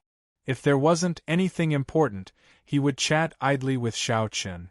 Back then, besides chatting, Chu Wuming had also sent a lot of cultivation resources. Although these cultivation resources weren't particularly precious and weren't of much use to the Burning Sky ruler, they were extremely helpful to the martial artists below, especially Xiao Chen. With Chu Wuming's cultivation resources, Xiao Chen's cultivation had already reached the limit of the Sky Realm. If he wanted to improve, he could only break through to the Dao Querying Realm. However, if he wanted to break through to the Dao Querying Realm, just the improvement of his spiritual power wasn't enough. He had to find his own martial Dao to succeed. Martial artists below the Dao Querying Realm cultivated martial arts, while martial artists above the Dao Querying Realm cultivated Dao. This was a well-known fact among all martial artists. Therefore, if he wanted to break through to the Dao Querying Realm, he had to find his own martial Dao path. Sitting opposite Xiao Chen in the garden, Chu Wuming smiled at Xiao Chen and said, "Brother Xiao, I see that you are about to break through to the Dao Querying Realm." Indeed, but how can breaking through to the Dao Querying Realm be so easy? This is a watershed between martial arts and Dao. Right now, cultivation resources are of little use to me. I can only rely on myself. Upon hearing Chu Wuming's words, Xiao Chen shook his head helplessly. Breaking through to the Dao Querying Realm was very difficult indeed. It was like a Dao Emperor Realm expert breaking through to the Saint Realm. Once he succeeded, he would soar into the sky. If he failed, then he could only be obliterated. Martial arts were superficial and one-sided, but Dao was all-encompassing. It was difficult to touch and even more difficult to explain. Therefore, many Heaven Realm martial artists were stuck at the Dao Querying Realm for their entire lives. They did not break through until they died. This was because no one could help them pursue the martial Dao. They could only rely on their own comprehension. Upon hearing Xiao Chen's words, Chu Wuming nodded slightly. However, He then said mysteriously, "Brother Shao is right. It is indeed very difficult to break through to the Tao querying realm.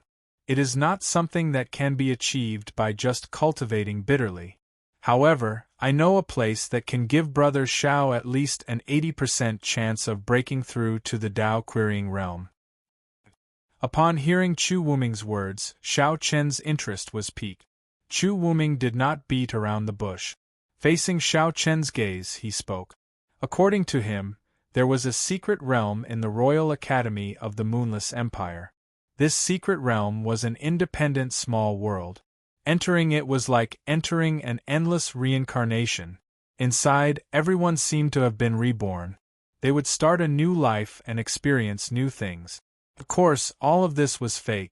It was also in such a virtual reincarnation that warriors could better find their own martial arts path. Therefore, in the Moonless Empire, almost all Celestial Realm warriors would seek to break through to the Tao querying realm here. This secret realm was called the Path of Tao by the royal family. Shao Chun was naturally very interested in this. Although Shao Chun could break through to the Tao querying realm without using the Path of Tao, he would definitely waste a lot of time. Now, Chu Wuming had said that the Path of Tao would open in 5 days. As such, Shao Chun was naturally willing to enter the Path of Tao. As for the conditions required to enter the Path of Tao, Shao Chun was not worried at all. With Chu Wuming around, it was very easy to obtain a spot to enter the Path of Tao. After chatting with Shao Chun for around 2 hours, Chu Wuming stood up and bid farewell. However, before he left, he reminded Shao Chun that the blessing ceremony was tomorrow and that he should not forget the time. Shao Chun smiled and nodded when he heard Chu Wuming's reminder. After sending off Chu Wuming, Shao Chun continued to cultivate. A day passed very quickly. Early the next morning, the Scorching Sky ruler led Shao Chun and Zhang Qi out of the heavenly stellar residence and hurried towards the royal palace. There was a heavenly platform in the royal palace that was specially used for various ceremonies. The blessing ceremony was naturally held there as well. The sky had only just brightened when the nobles and ministers of the Moonless Empire arrived one after another. Over 1,000 temple servants and palace maids bustled about. Below the heavenly platform, over 1,000 short tables and prayer mats had been set up for the various lords to sit. Every time a person arrived, there would be a sharp shout from the temple, and at the same time, a palace maid would lead them to their seat. Seeing that more and more people were arriving, all of the Moonless Empire's courtiers and noble families were gathered here today. The Blessings Hall, the retired emperor's coronation, this was the most important event in the entire Moonless Empire. No one dared to be absent. Just as everyone was taking their seats and chatting with each other, a sharp voice from the temple called out, "The Gong Prince has arrived." At this time, almost all of the officials and family heads had arrived, including the 8 great dukes, and now, it was finally the 4 great princes' turn. The first to arrive was the Gong Prince Feng Dan. Seeing the Gong Prince arrive, everyone saluted, and Feng Dan smiled and nodded in response. Following the Gong Prince's arrival, Jin Prince, Wu Prince, and Yen Prince also arrived in succession. The 4 of them were placed side by side at the front, slightly behind Chu Mu. At this time, the 4 great princes were sitting side by side. Wu Prince looked at the other 3 and smiled. "Today, my Moonless Empire has attracted another retired emperor. This is truly a gift from the heavens." "Haha, that's right." Looking at Wu Prince's appearance, could it be that you've already made your decision? Hearing Wu Prince's words, Yen Prince smiled and replied, at the same time saying a sentence with deep meaning. "Could it be that the 3 of you have different thoughts from me?" Hearing Yen Prince's words, Wu Prince smiled. Following Wu Prince's words, the 4 great princes all laughed heartily, and then didn't say anything else. They were all experienced people, and all of them knew the true meaning of each other's words. Facing the upcoming battle for the position of Crown Prince, the 4 great princes' choice was surprisingly unanimous, and that was to wait and see. Seeking collection, seeking monthly votes, seeking recommendation. Chapter 380. The arrival of the four great princes meant that all the nobles of the Moonless Empire had gathered below the ascension platform. Just as everyone was patiently waiting for the heavenly bestowal ceremony to begin, the shrill voice of the temple staff rang out once again. The first prince has arrived. The first prince, Chu Wuk, had arrived. However, this was just the beginning. Just as Chu Wuk stepped onto the ascension platform, the voice of the temple staff rang out once again. The second prince has arrived. The third prince has arrived. The second prince, Chu Wushuang, and the third prince, Chu Wuming, arrived one after another.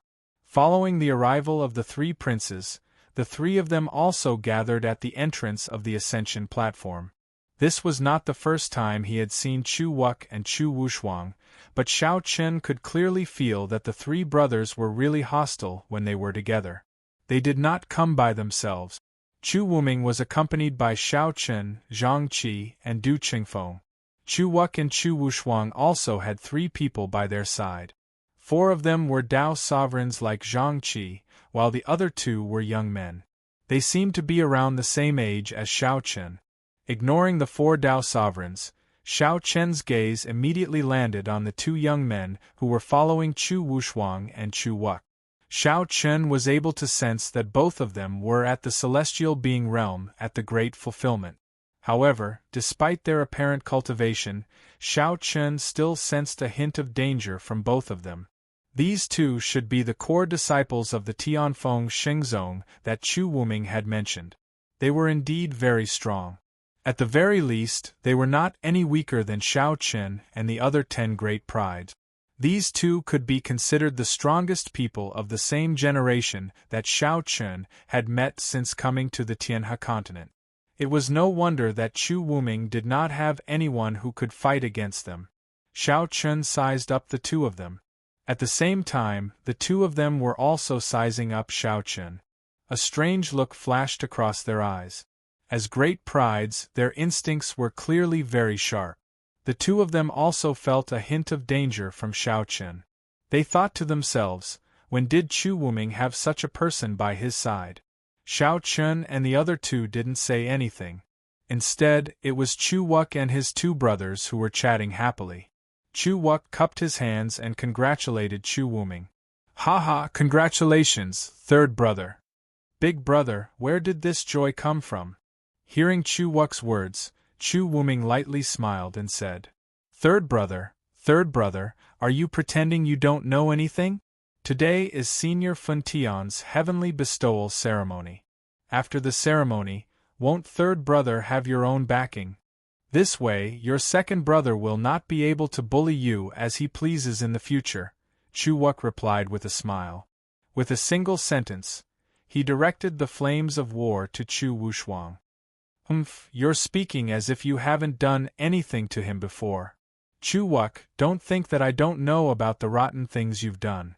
Stop trying to drive a wedge between us. As expected, Chu Wushuang coldly snorted after hearing Chu Wuk's words. The 3 brothers could be said to be locked in a fierce battle. None of them believed the other. After a series of meaningless bickering, the 3 brothers brought their people to the heavenly ascension stage.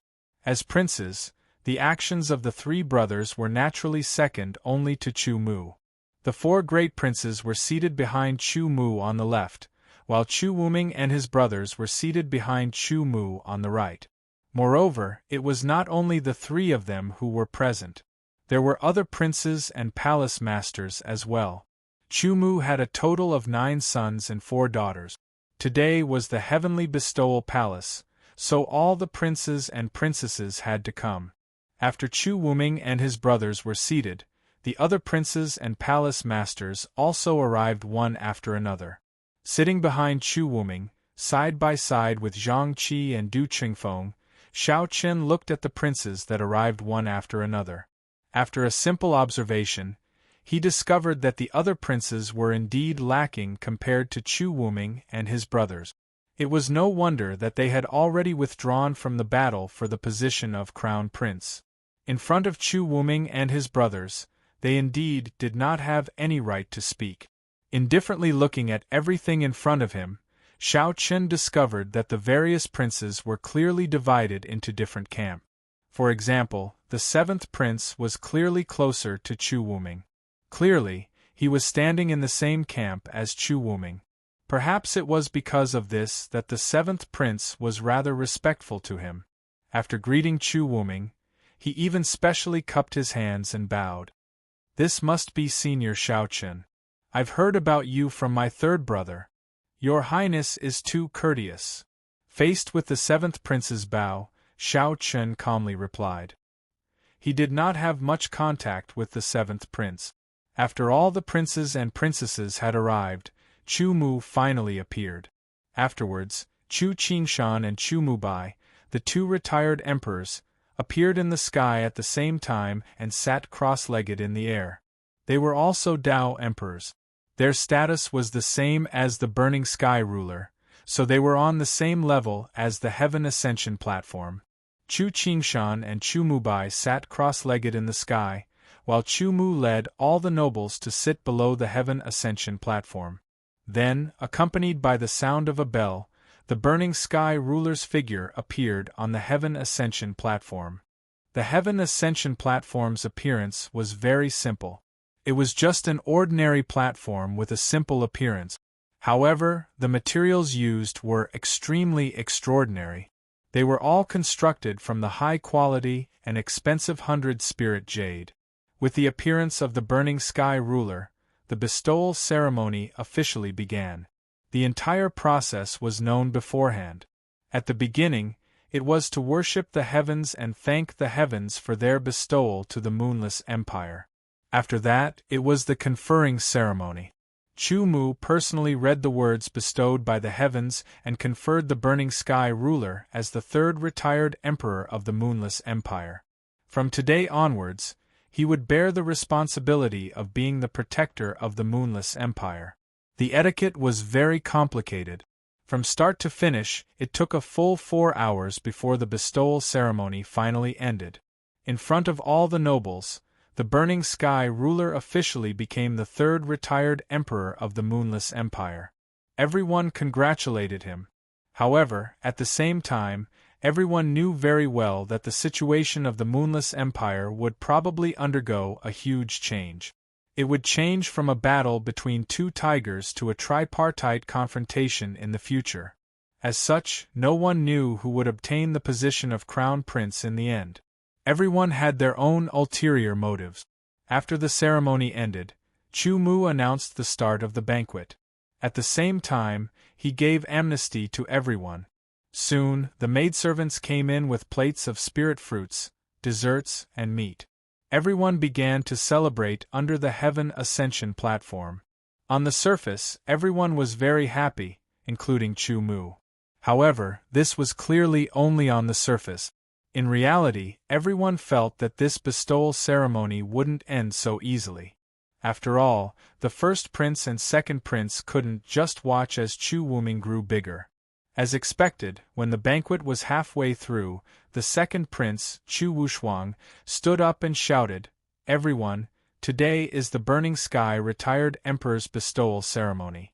It's a joyous day for my Moonless Empire. Just drinking wine is a bit boring.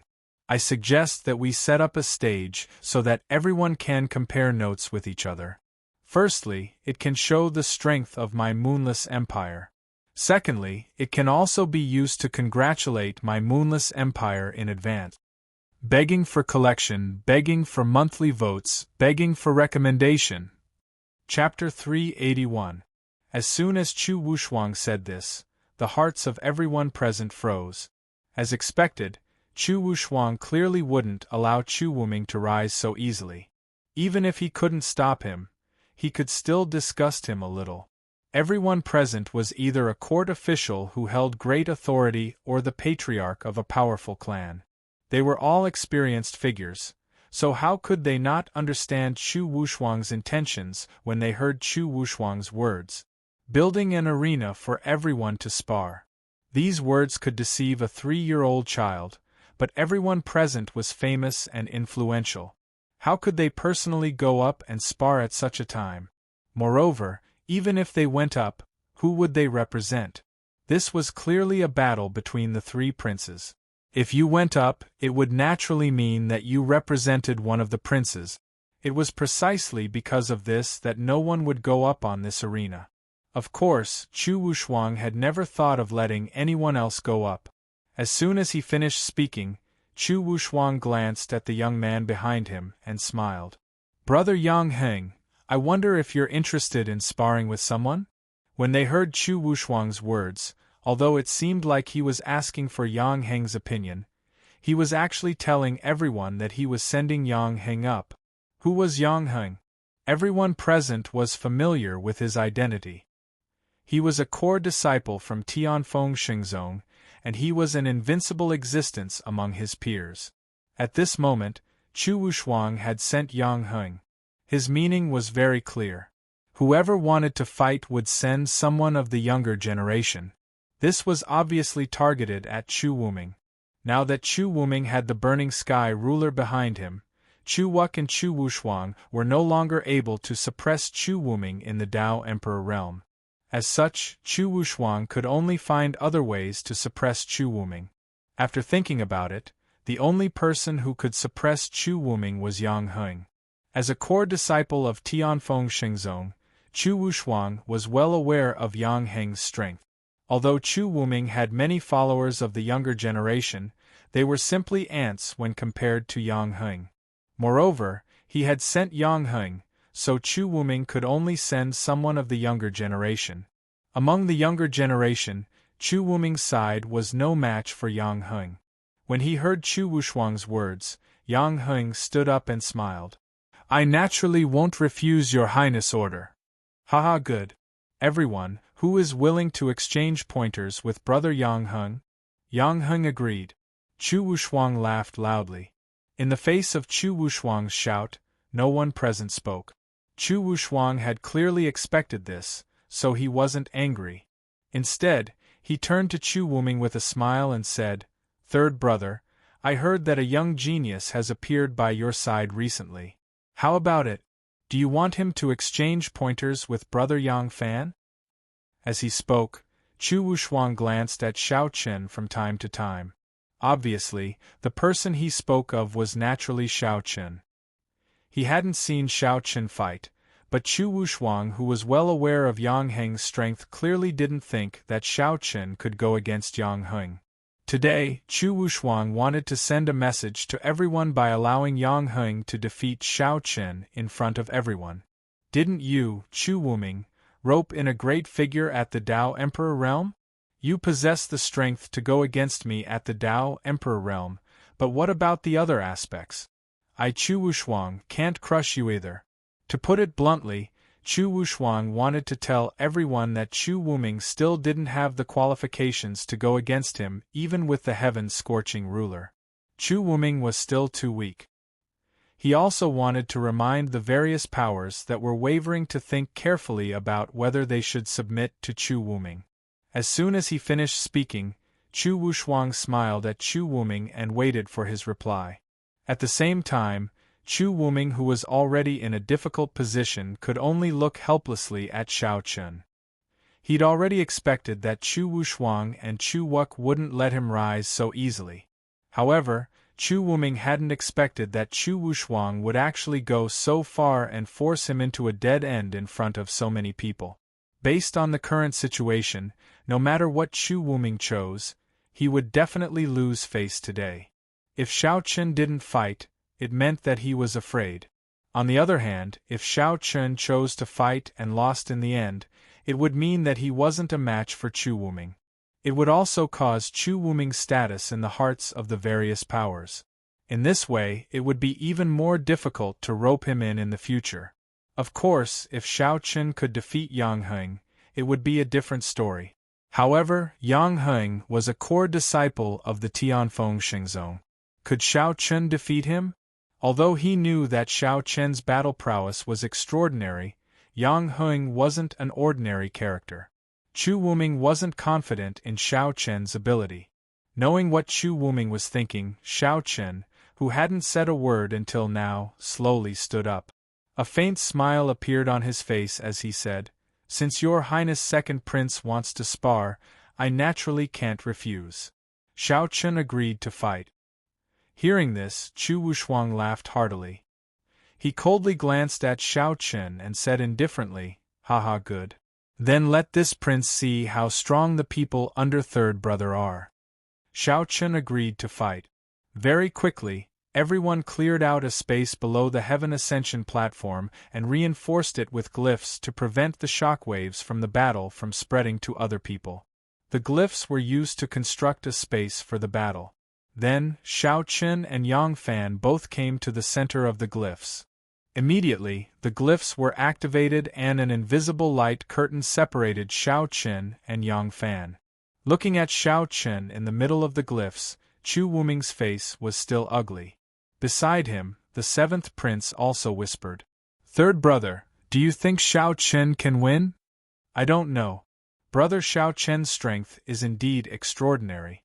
When he faced the Yang family's disciples, he killed them with one finger. However, Yang Heng is also not an ordinary person." Hearing the seventh prince's words, Chu Wuming replied in a deep voice. Hearing Chu Wuming's words, the seventh prince sighed helplessly and said, "I think Xiao Chen's chances of winning are less than 10%. Although third brother has seen him kill the Yang family's disciples, how can the Yang family's disciples be compared with Yang Heng? Each of the core disciples of Tianfeng Shengzong is a dragon among men. It is even said that the core disciples of Tianfeng Shengzong have been taught by semi-sages. Therefore, even the Heaven's Pride experts are no match for them." The seventh prince was not optimistic about Xiao Chen's chances at all. He said that he had a 10% chance of winning because he was worried about Chu Wuming's face.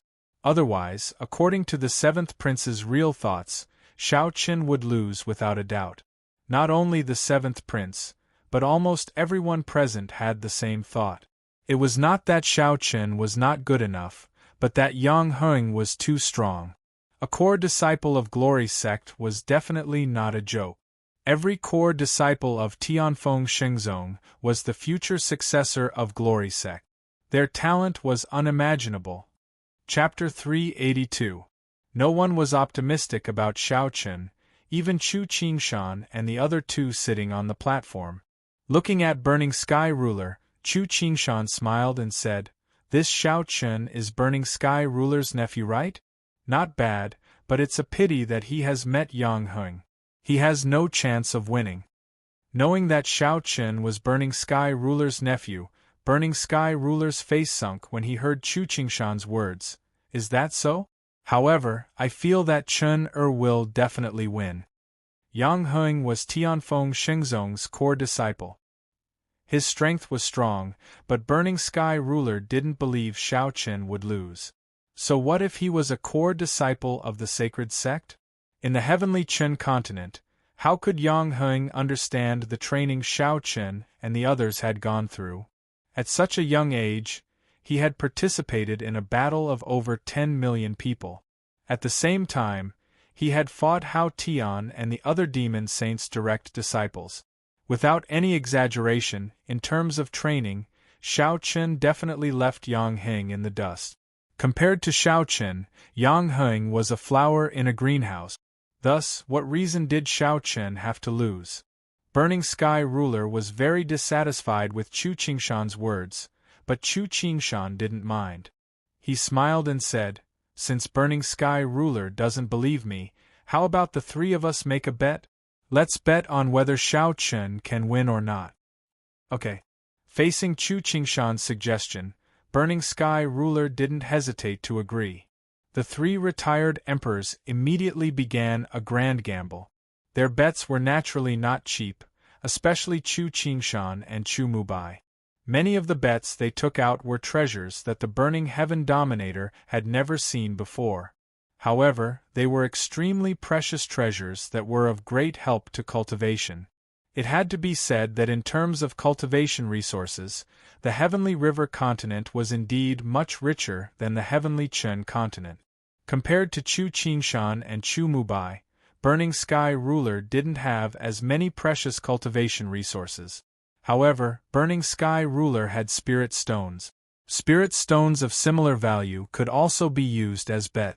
The three of them decided on their bets very soon. At the same time, Xiao Chen and Yang Heng stood opposite each other in the formation below the platform. They stared at each other calmly. Unlike the others, Yang Heng did not belittle Xiao Chen at all. Instead, he spoke calmly.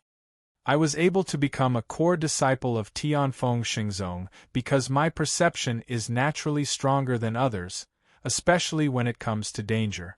I can sense danger from you. Clearly, you are not as weak as everyone thinks. Every core disciple of Tianfeng Xingzong was undoubtedly a top figure.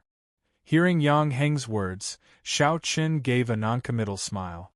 He didn't say anything, but the storage ring in his hand flashed, and the scarlet-edged sword appeared in his hand. It was only a spar, so there was no need to use the heavenly weapon, Ink Dragon Sword. Seeing Xiao Chen take out the scarlet-edged sword, Yang Heng didn't say anything. He also took out his own earth weapon, a silver-white long spear. The long spear's rank was also at the peak of the earth rank. With the weapons in hand, Xiao Chen and Yang Heng's fighting spirit soared to the heavens. To Xiao Chen, Yang Heng was the strongest person he had met since coming to the Heavenly River continent. As a core disciple of Tianfeng Xingzong, Yang Heng had clearly reached the level of a king of prides. He couldn't be underestimated. Facing the upcoming battle, everyone around seemed to have seen the result. Facing Yang Heng, everyone thought that Xiao Chen would lose, especially Chu Wushuang. The battle hadn't even begun, but the corners of his mouth had already revealed a smile. It was as if Yang Heng had already won. Compared to Chu Wushuang, Chu Wuming's face was a little nervous.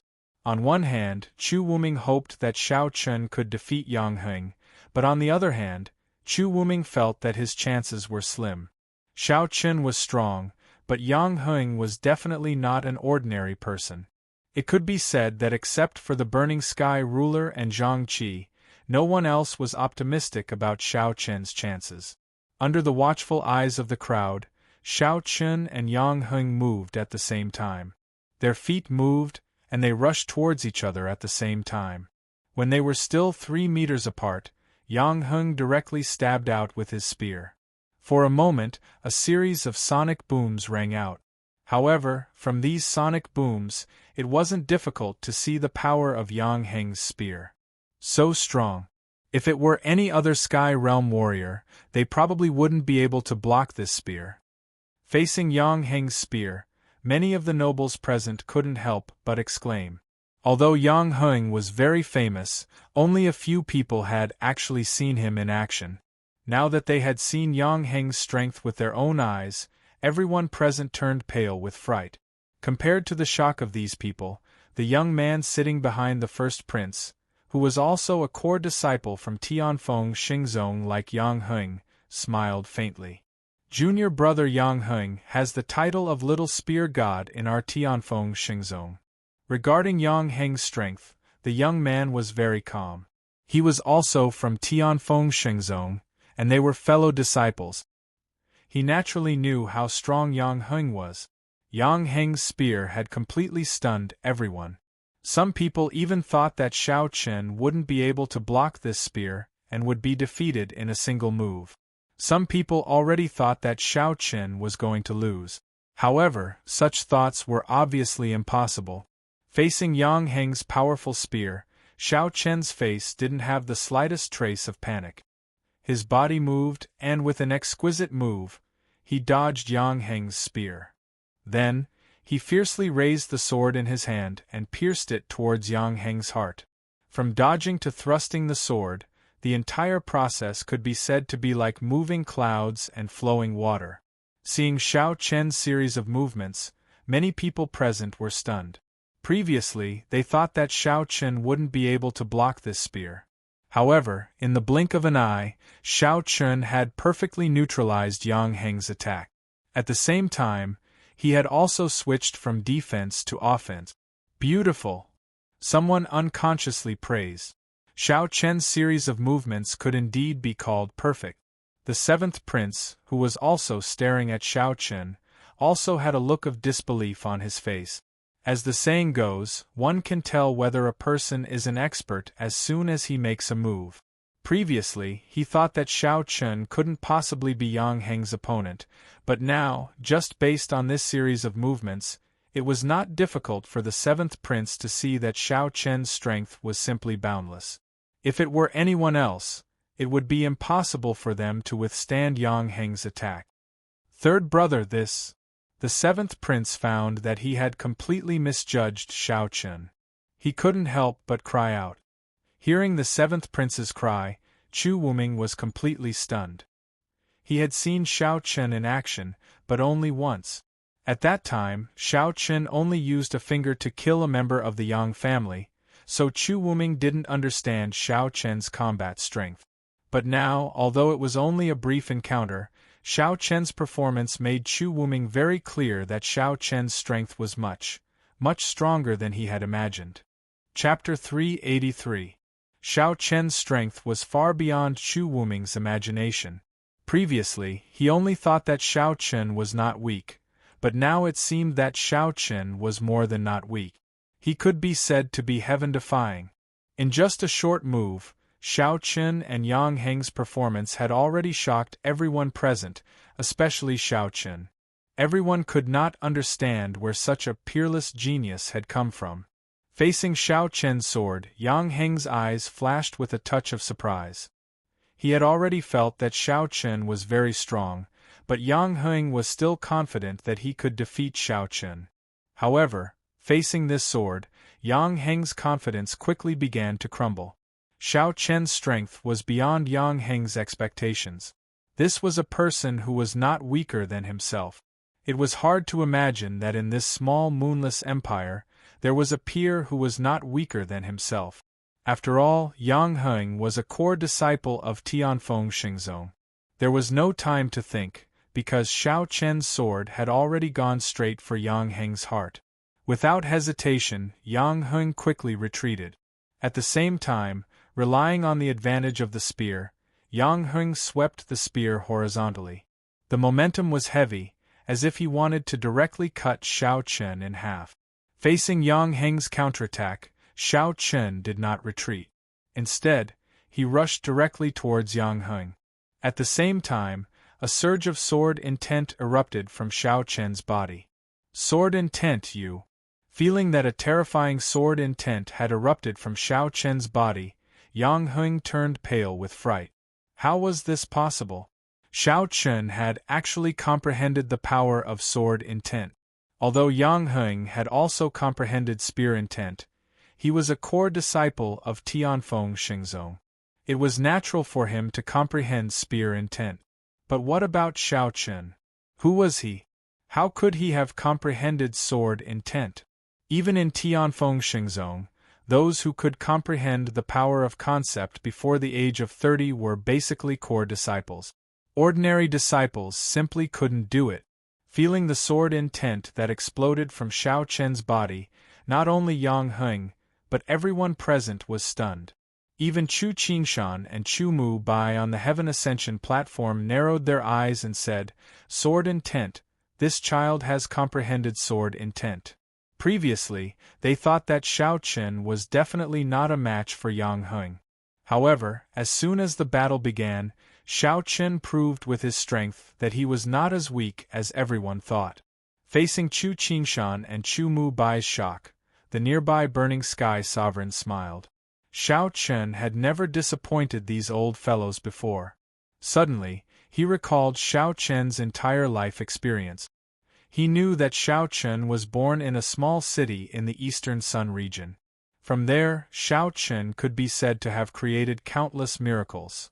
In the end, he became the publicly recognized #1 proud king of the entire heavenly Chen continent. Even Huangfu Ao and Guduwia, these incomparably arrogant proud kings, were incomparably convinced by Xiao Chen. Watching Xiao Chen fiercely fight with Yang Heng, the Burning Sky Sovereign's eyes gradually became moist. Xiao Chen. That's right, this youth who walked out of Mt. Ling County City. Although he was only in his early 20s, he had unknowingly become the symbol of the heavenly Chen continent. That's right, he was the symbol of the Heavenly Qin continent. Now, if you casually asked any Heavenly Qin continent martial artist who represented the Heavenly Qin continent, they would probably say Shao Qin and not the various rulers. This was because Shao Qin's experience growing up could be said to be the faith of the Heavenly Qin continent. He bravely moved forward and looked down on everything. Although he was still young and only had the cultivation of the Heaven Realm, Shao Qin had unknowingly become the idol of all Heavenly Qin continent martial artists. This was something that even the various rulers could not compare to. The smile on his face became even more brilliant. At this moment, the Burning Sky Sovereign suddenly realized that he liked the way Shao Qin fought. This was because when he watched Shao Qin fight, it was as if he could see the scene of the entire Heavenly Qin continent facing difficulties head-on. Facing a strong enemy, Shao Qin would never retreat. This was what the Heavenly Qin continent needed. The Burning Sky Sovereign looked at Shao Qin with gratification. At the same time, facing Shao Qin, who had already displayed his sword intent, Yang Heng did not dare to be careless. He immediately displayed his own spear intent. Shao Qin was not surprised that Yang Heng had comprehended spear intent. After all, as a core disciple of the Tianfeng Xingzong, it would be strange if Yang Heng had not comprehended the power of concept. One had to know that even the Burning Sky Sovereign, Huangfu Ao, had already comprehended spear intent when he was in the Heavenly Qin continent. The two of them fought fiercely, using all kinds of martial skills. For a moment, the battle became even more intense.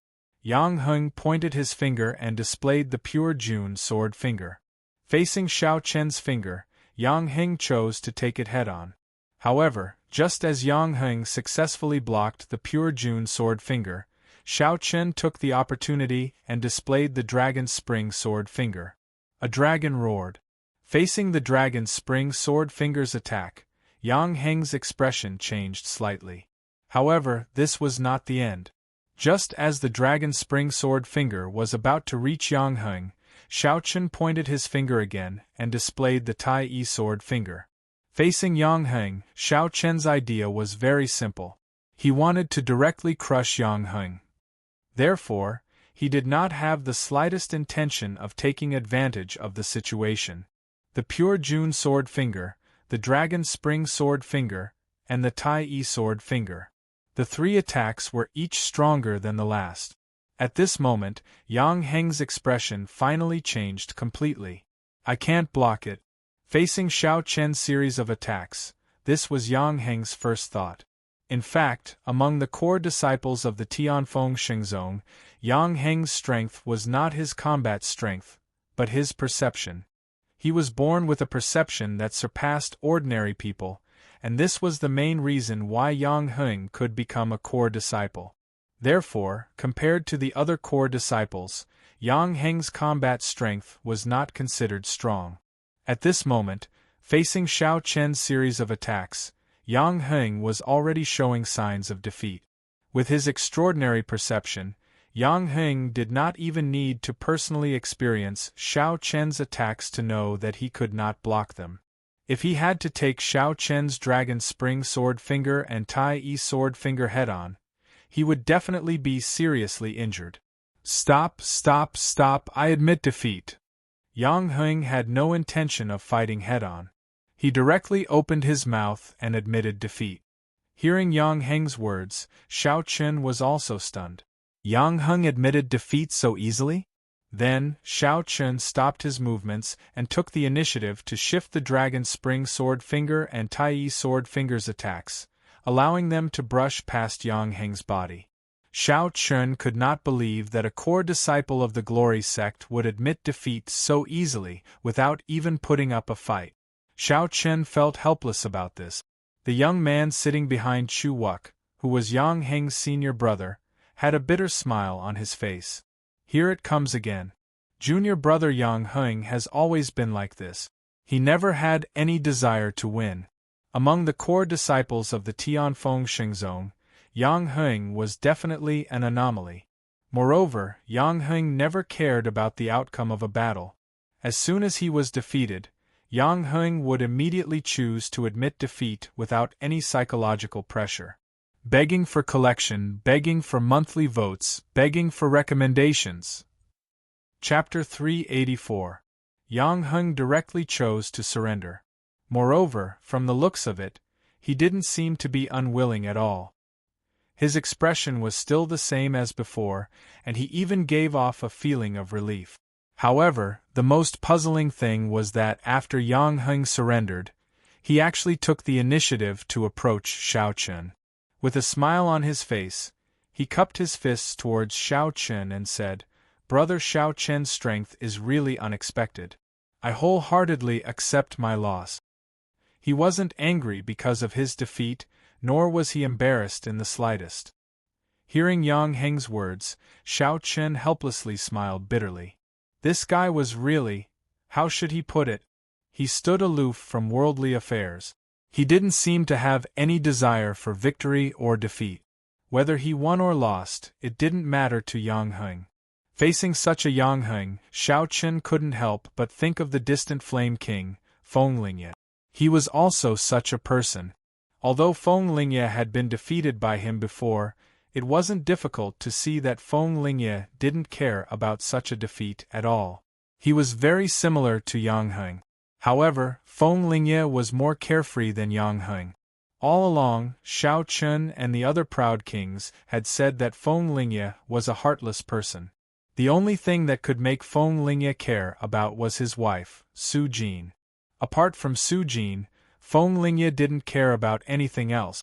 It was precisely because of Feng Lingye's personality that he became the weakest among the proud kings. Looking into the distance, Xiao Chen's gaze became somewhat blurred for a moment. He softly muttered in his heart, "We agreed to meet in the Heavenly River continent. Are you guys still doing well? Don't die." Because of Yang Heng, Xiao Chen suddenly thought of Feng Lingye and the others. After experiencing so many things together, Xiao Chen and the others had gone from competing with each other at the beginning to becoming life and death brothers who could trust each other with their back. While Xiao Chen was thinking of everyone, in various parts of the Heavenly River continent, the proud kings were also doing their own things. In an unknown small city, a handsome youth wearing coarse hemp clothes was carrying 2 sacks of lime on his shoulders like an ordinary person. He was constantly moving them into a carriage. This youth was handsome, but his figure was somewhat frail. If someone from the Heavenly Stellar continent saw him, they would definitely recognize him as the distant Flame King, Feng Lingye. Just like an ordinary person, he was doing manual labor in this small city. After he finished moving, he received a copper coin from a plump manager. Following the street, they arrived at a rundown bungalow. Feng Lingye pushed open the door and entered, happily calling out, "Wife, we can buy a fish to eat today." Su Jin looked. Feng Lingye laughed. "You don't understand. I'm searching for my own Tao. Haha." Feng Lingye and Su Jin had been living in this small city ever since they came to the Heavenly River continent. Feng Lingye had always pretended to be an ordinary person without any cultivation. According to Feng Lingye, he was searching for his own Tao and preparing to break through to the Tao-querying realm. Su Jin didn't know what to say. She stretched out her hand and said, "If you want to eat fish, give me the money. I'll go buy it." Good. I just earned a copper coin today. Here. Thank you for your hard work." Immersed in the mortal world, searching for his own Tao in the mortal world, this was Feng Lingye's experience. On the other side, Snow Fairy Ouyang Roshua was in a snowy mountain. This snowy mountain was filled with exquisite pavilions. It was clear that this was the location of some sect. Ouyang Roshua was practicing her sword technique. At this moment, a 12 or 13-year-old girl ran over and said to Ouyang Roshua coquettishly, Senior sister, tell me a story. I want to hear a story." "Little you, what story do you want to hear?" Ouyang Roshua revealed a rare smile. "I want to hear the story of King Bewitching Sword." "Tell me again. Start from the beginning," the little girl said expectantly. You want to hear about King Bewitching Sword? Why don't I change it for you? How about King Bewitching Spear, Huang Fueo? No, no. I want to listen to King Bewitching Sword. I want to listen to him. Okay, okay. Ouyang Roshue couldn't resist the little girl's coquettishness. As Ouyang Roshue opened her mouth, the little girl's face revealed a look of infatuation. Ouyang Roshue came to the Tianhe continent. When she woke up, she was in the Snow Celestial Holy Sect. Because of her talent, Ouyang Roshue was chosen by a half-step sage elder of the Snow Celestial Holy Sect.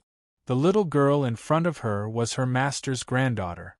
She especially liked to hear about the 10 great kings of Bewitching Sword, especially about Xiao Chen. Now, the little girl had already regarded Xiao Chen as her only idol. In fact, in the little girl's opinion, the 10 great kings of Bewitching Sword were stories made up by Ouyang Roshue. However, only Ouyang Roshue knew that this wasn't true. All the stories she told were personally experienced by everyone. While telling the story to the little girl, Ouyang Roshue also gradually sank into her memories. She thought to herself, "Everyone, how are you?" On the snowy mountain, Ouyang Roshue was immersed in her memories. In another big city, he was sitting alone in a beautiful garden. He was drinking wine while looking at the sky. Just as he was in a daze, a beautiful girl slowly walked over. She smiled at he and said, "Husband, what are you thinking about?" The girl called he husband. That's right, this girl was indeed he's wife. It was just that they met after coming to the Tianhe continent. After being transferred to the Tianhe continent, he was saved by this girl. The girl was also a young miss of a big family. After a long time of getting along, the two secretly developed feelings for each other. Later, they became husband and wife. He smiled at the girl and said softly, "Nothing, I'm thinking about the Dark Spear Holy Sect's disciple recruitment tomorrow. With husband's strength, there should be no problem." Hearing He's words, the girl smiled and said, "In fact, he wasn't telling the truth." Just as she said, he wasn't worried about the Dark Spear Holy Sect's disciple recruitment. Just now, he didn't know why, but he suddenly thought of Xiao Chen and the others. It had been so long since he came to the Tianhe continent. He didn't know if these guys were doing well. Begging for collection, begging for monthly votes, begging for recommendations. Chapter 385. Feng Lingye, Ouyang Roshue, and he all had their own fortuitous encounters. At the same time, the other king of geniuses, such as Long Qing, Chen Ling, Gudu Wiao, and Huang Fueo, were the same. Fortunately, everyone was still alive and had adapted to life on the Tianhe continent. At this moment, everyone was using their own methods to improve. In the Moonless Empire's imperial capital, Xiao Chen fell into a daze because he suddenly thought of Feng Lingye and the others. It wasn't until Yang Heng called out to him a few times that Xiao Chen came back to his senses. Xiao Chen cupped his hands to Yang Heng and said apologetically, "I just thought of an old friend. Sorry for my rudeness." "It's fine," Yang Heng said indifferently when he heard Xiao Chen's words. The battle was over, so the array was naturally lifted. Yang Heng minded his own business and returned to his seat. Although Chu Wushuang was furious that Yang Heng had lost and surrendered, he didn't dare to vent his anger on Yang Heng. There was no other way. Yang Heng was a core disciple of Tianfeng Xingzong. Chu Wushuang didn't dare to offend him. He didn't explain anything to Chu Wushuang. Perhaps in Yang Heng's opinion, a loss was a loss. In any case, his strength was indeed inferior to Xiao Chen's. Even if he had fought to the death, he would have been the one to lose. Moreover, Yang Heng didn't care too much about winning or losing. Yang Heng still had an indifferent expression on his face. He didn't look like he had lost at all. Chu Wushuang was about to explode in anger, but he had nowhere to vent it. Compared to Chu Wushuang's anger, Chu Wuming was extremely excited. When he saw Xiao Chen walk over, Chu Wuming took the initiative to stand up and greet him. He happily patted Xiao Chen's shoulder. "Brother Xiao Chen, you're really something. It's really a gift from the heavens for me to receive your help. Facing the incomparably excited Chu Wuming, Shao Chun smiled and said, Your Highness, you're exaggerating. The battle had come to an end, but no one had expected this result. They had thought that Yang Heng would win, but the final winner was Shao Chun. At this moment, everyone couldn't help but look at Shao Chun. Before this, who would have thought that not only had Chu Wuming obtained the support of a Dao emperor, he had even obtained the assistance of a peerless genius who was comparable to a core disciple of the hallowed sect? In this way, Chu Wuming wasn't the slightest bit inferior to the first Prince Chu Wushuang and second Prince Chu Wushuang. Many clans were considering which side they should take. Based on the current situation, the third Prince Chu Wuming was no longer the powerless loser who was about to be eliminated. At this moment, Chu Wuming truly possessed the qualifications to compete for the position of Crown Prince. If they could side with Chu Wuming now, it would be like sending charcoal in snowy weather. In this way, if Chu Wuming obtained the position of Crown Prince in the end, the first batch of clans that sided with Chu Wuming would obviously be able to obtain even more benefits. Many clans had already begun to ponder about this matter. However, there were a few clans that had complicated expressions when facing Shao Chun. Needless to say, these clans were naturally the Jiang, Shen, Han, and Yang clans. As the 4 great clans that were second only to the 8 great dukes, they had some conflicts with Shao Chun. The origin of this conflict also originated from the Illusionary Moon Conference. The patriarchs of the 4 great clans already knew what happened at the Illusionary Moon Conference. At this moment, the patriarch of the Jiang clan softly said to the person beside him, We have to think of a way to build a good relationship with Shao Chun. This person is not someone we can offend. They wanted to repair their relationship with Shao Chun and bury the hatchet. Of course, there wasn't much of a problem between the two parties. In the patriarch of the Jiang clan's opinion, as long as the Jiang clan could compensate Shao Chun and sincerely apologize, there shouldn't be much of a problem.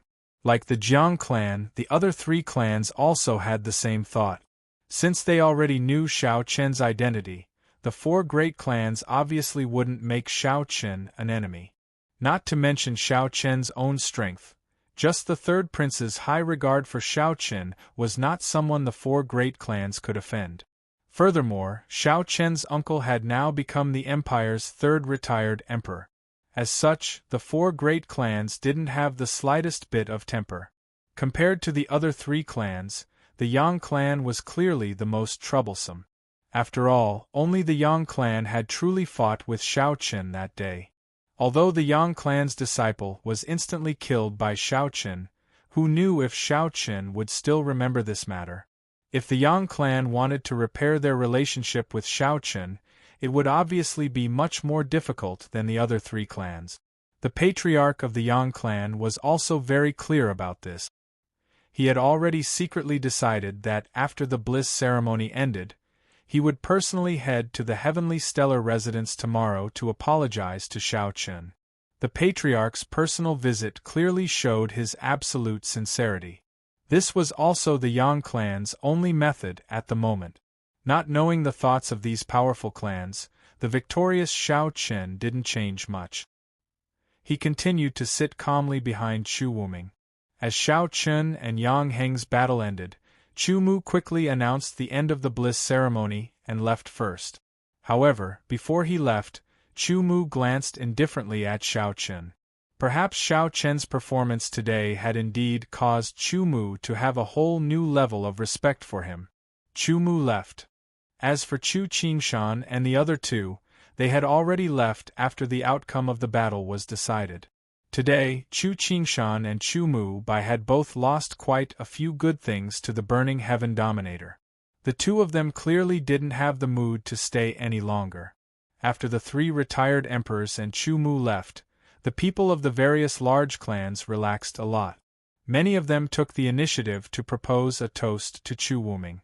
Although they didn't directly say that they supported Chu Wuming, this was already an expression of goodwill. Faced with so many families taking the initiative to express goodwill, Chu Wuming was naturally incomparably happy. Compared to Chu Wuming's side, Chu Wushuang's face was gloomy.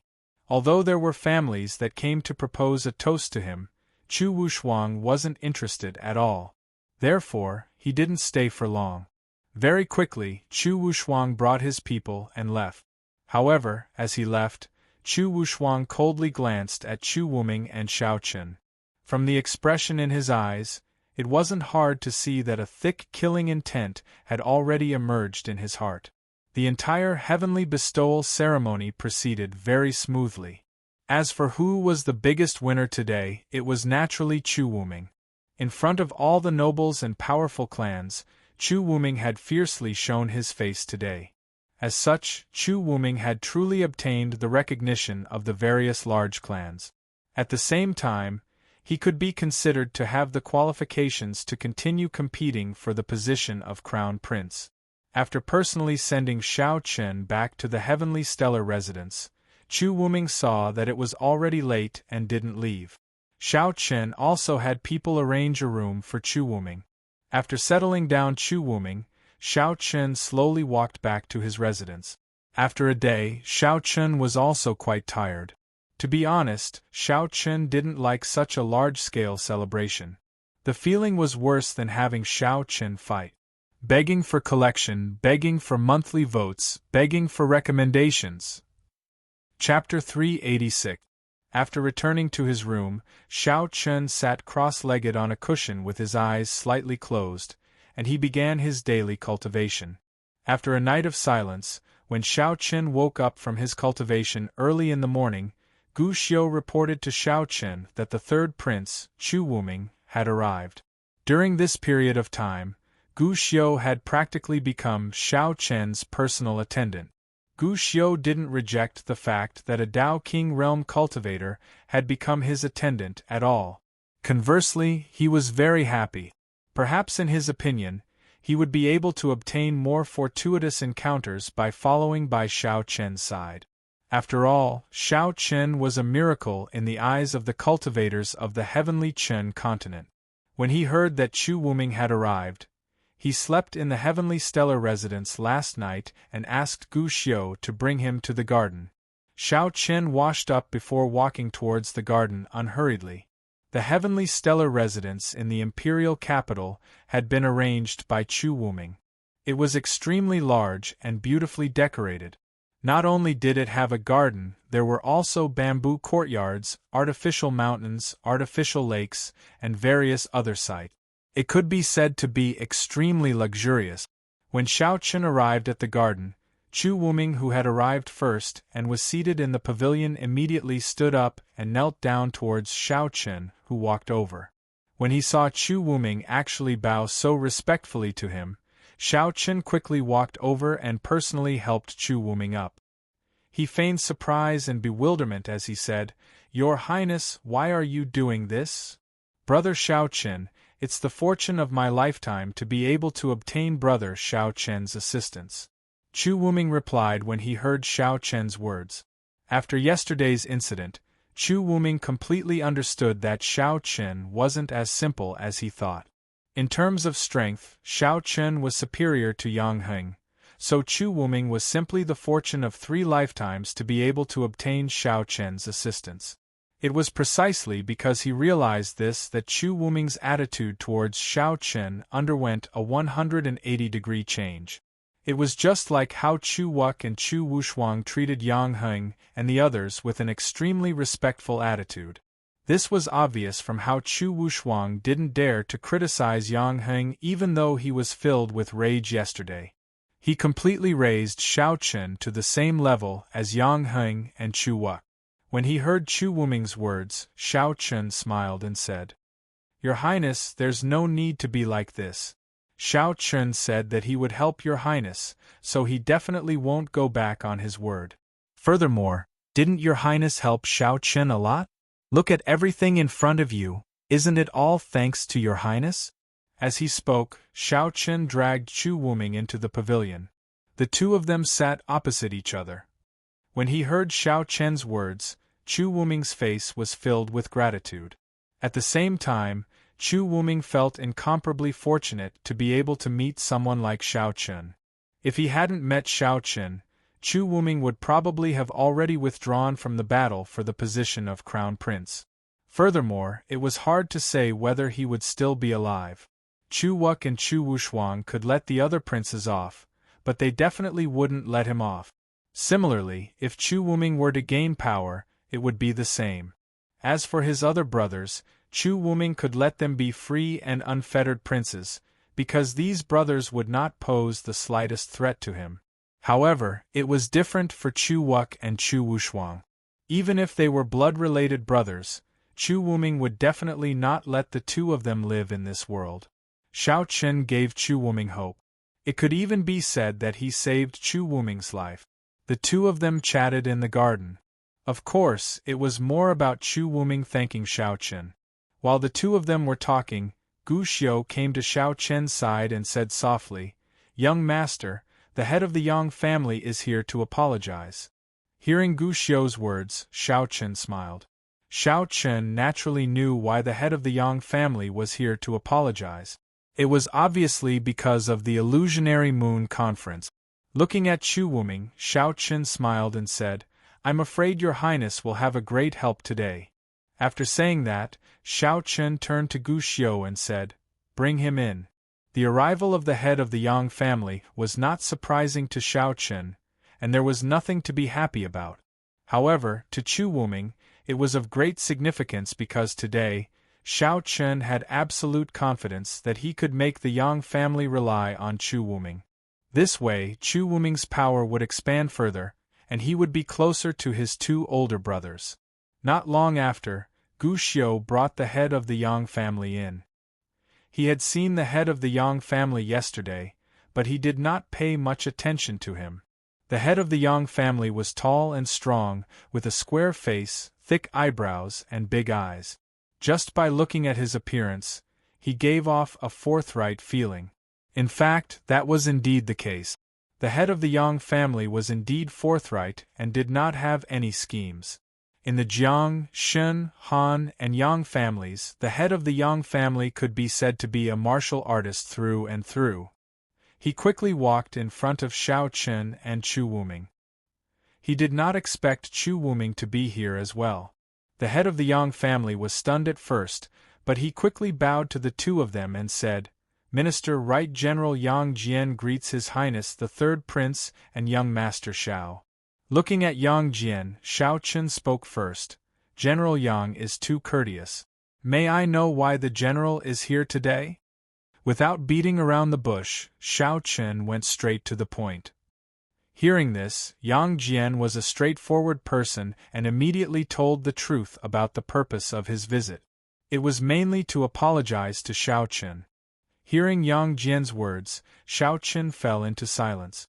At this moment, Chu Wuming spoke, "General Yang, I am the host of the Illusionary Moon Conference this time.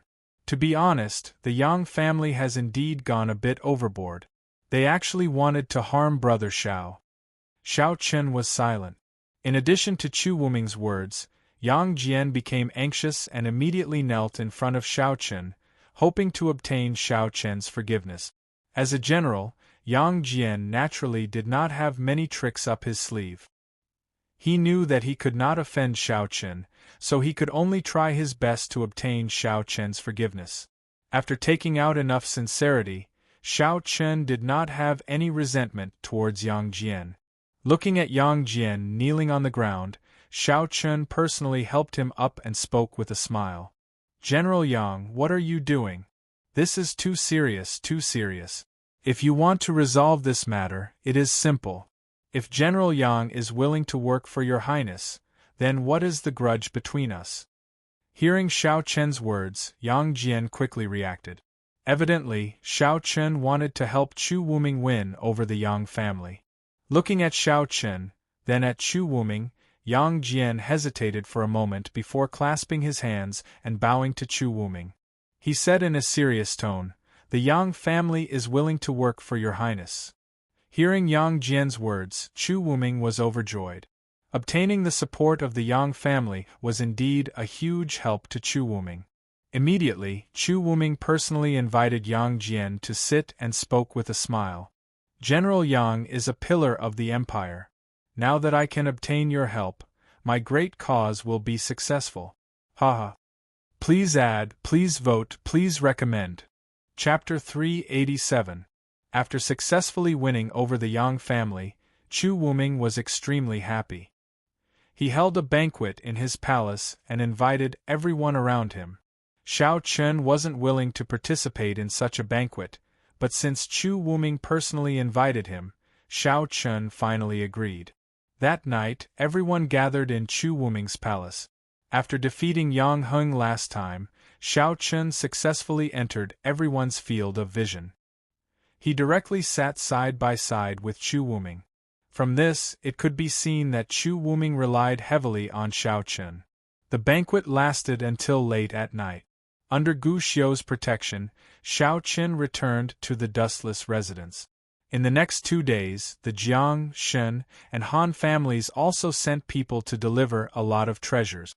They all hoped to resolve their previous grievances with Xiao Chen. With these 3 families taking the initiative to express goodwill, Xiao Chen naturally didn't refuse them and accepted all the cultivation resources. However, compared to the Yang family, Xiao Chen didn't try to win over the Jiang, Shen, and Han families. Unlike the Yang family, it was almost impossible for these 3 families to rely on Chu Wuming because they were the people of the first and second princes. Although he wasn't able to win over the Jiang, Shen, and Han families, Xiao Chen still received a lot of good things from the 3 families.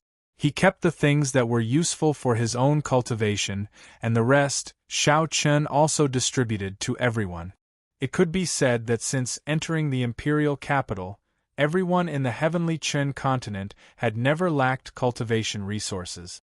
Many of the cultivation resources were better than when they were in the heavenly Chen continent. After all, the heavenly river continent was richer than the heavenly Chen continent. Not to mention, whether it was because of the burning sky ruler or Xiao Chen, many people came to give gift. As cultivators, what gifts should they give? Naturally, it was cultivation resources. With the support of sufficient cultivation resources, everyone's cultivation improved rapidly. It wouldn't be long before everyone would be able to make a leap as a whole. After all, many of them were already on the verge of a breakthrough. Ignoring the outside world, Xiao Chen calmly cultivated in the heavenly Chen residence. 2 days passed in a row. On the 3rd day, Chu Wuming personally came to visit. Hearing from Gu Xiu that Chu Wuming was here, Xiao Chen personally went out to welcome him. He knew why Chu Wuming was here. Calculating the time, the Royal Academy's Path of Tao should be opening. Chu Wuming's visit at this time was obviously because of the path's path. Currently, breaking through to the Tao querying realm was Xiao Chen's most urgent and important matter. He personally brought Chu Wuming to the small courtyard where he lived. The 2 of them sat on a stone bench in the courtyard. Looking at Xiao Chen, Chu Wuming said, "Brother Xiao Chen, the path of Tao has been confirmed to open the day after tomorrow." Without beating around the bush, Chu Wuming directly said, "It would open the day after tomorrow." Xiao Chen was looking forward to the path of Tao. After all, a secret realm that could help people break through to the Tao querying realm didn't seem to exist in the heavenly Chen continent. He had already arranged everything for Xiao Chen. At the same time, Chu Wuming also gave Xiao Chen the identity of an inner court disciple of the Royal Academy. After learning that Chu Wuming had given him the identity of an inner court disciple, Xiao Chen didn't care too much about it. Seeing Xiao Chen's contempt, Chu Wuming also explained. According to Chu Wuming, the identity of an inner court disciple of the Royal Academy was not simple. Not to mention other things, the current princes were all inner court disciples of the Royal Academy.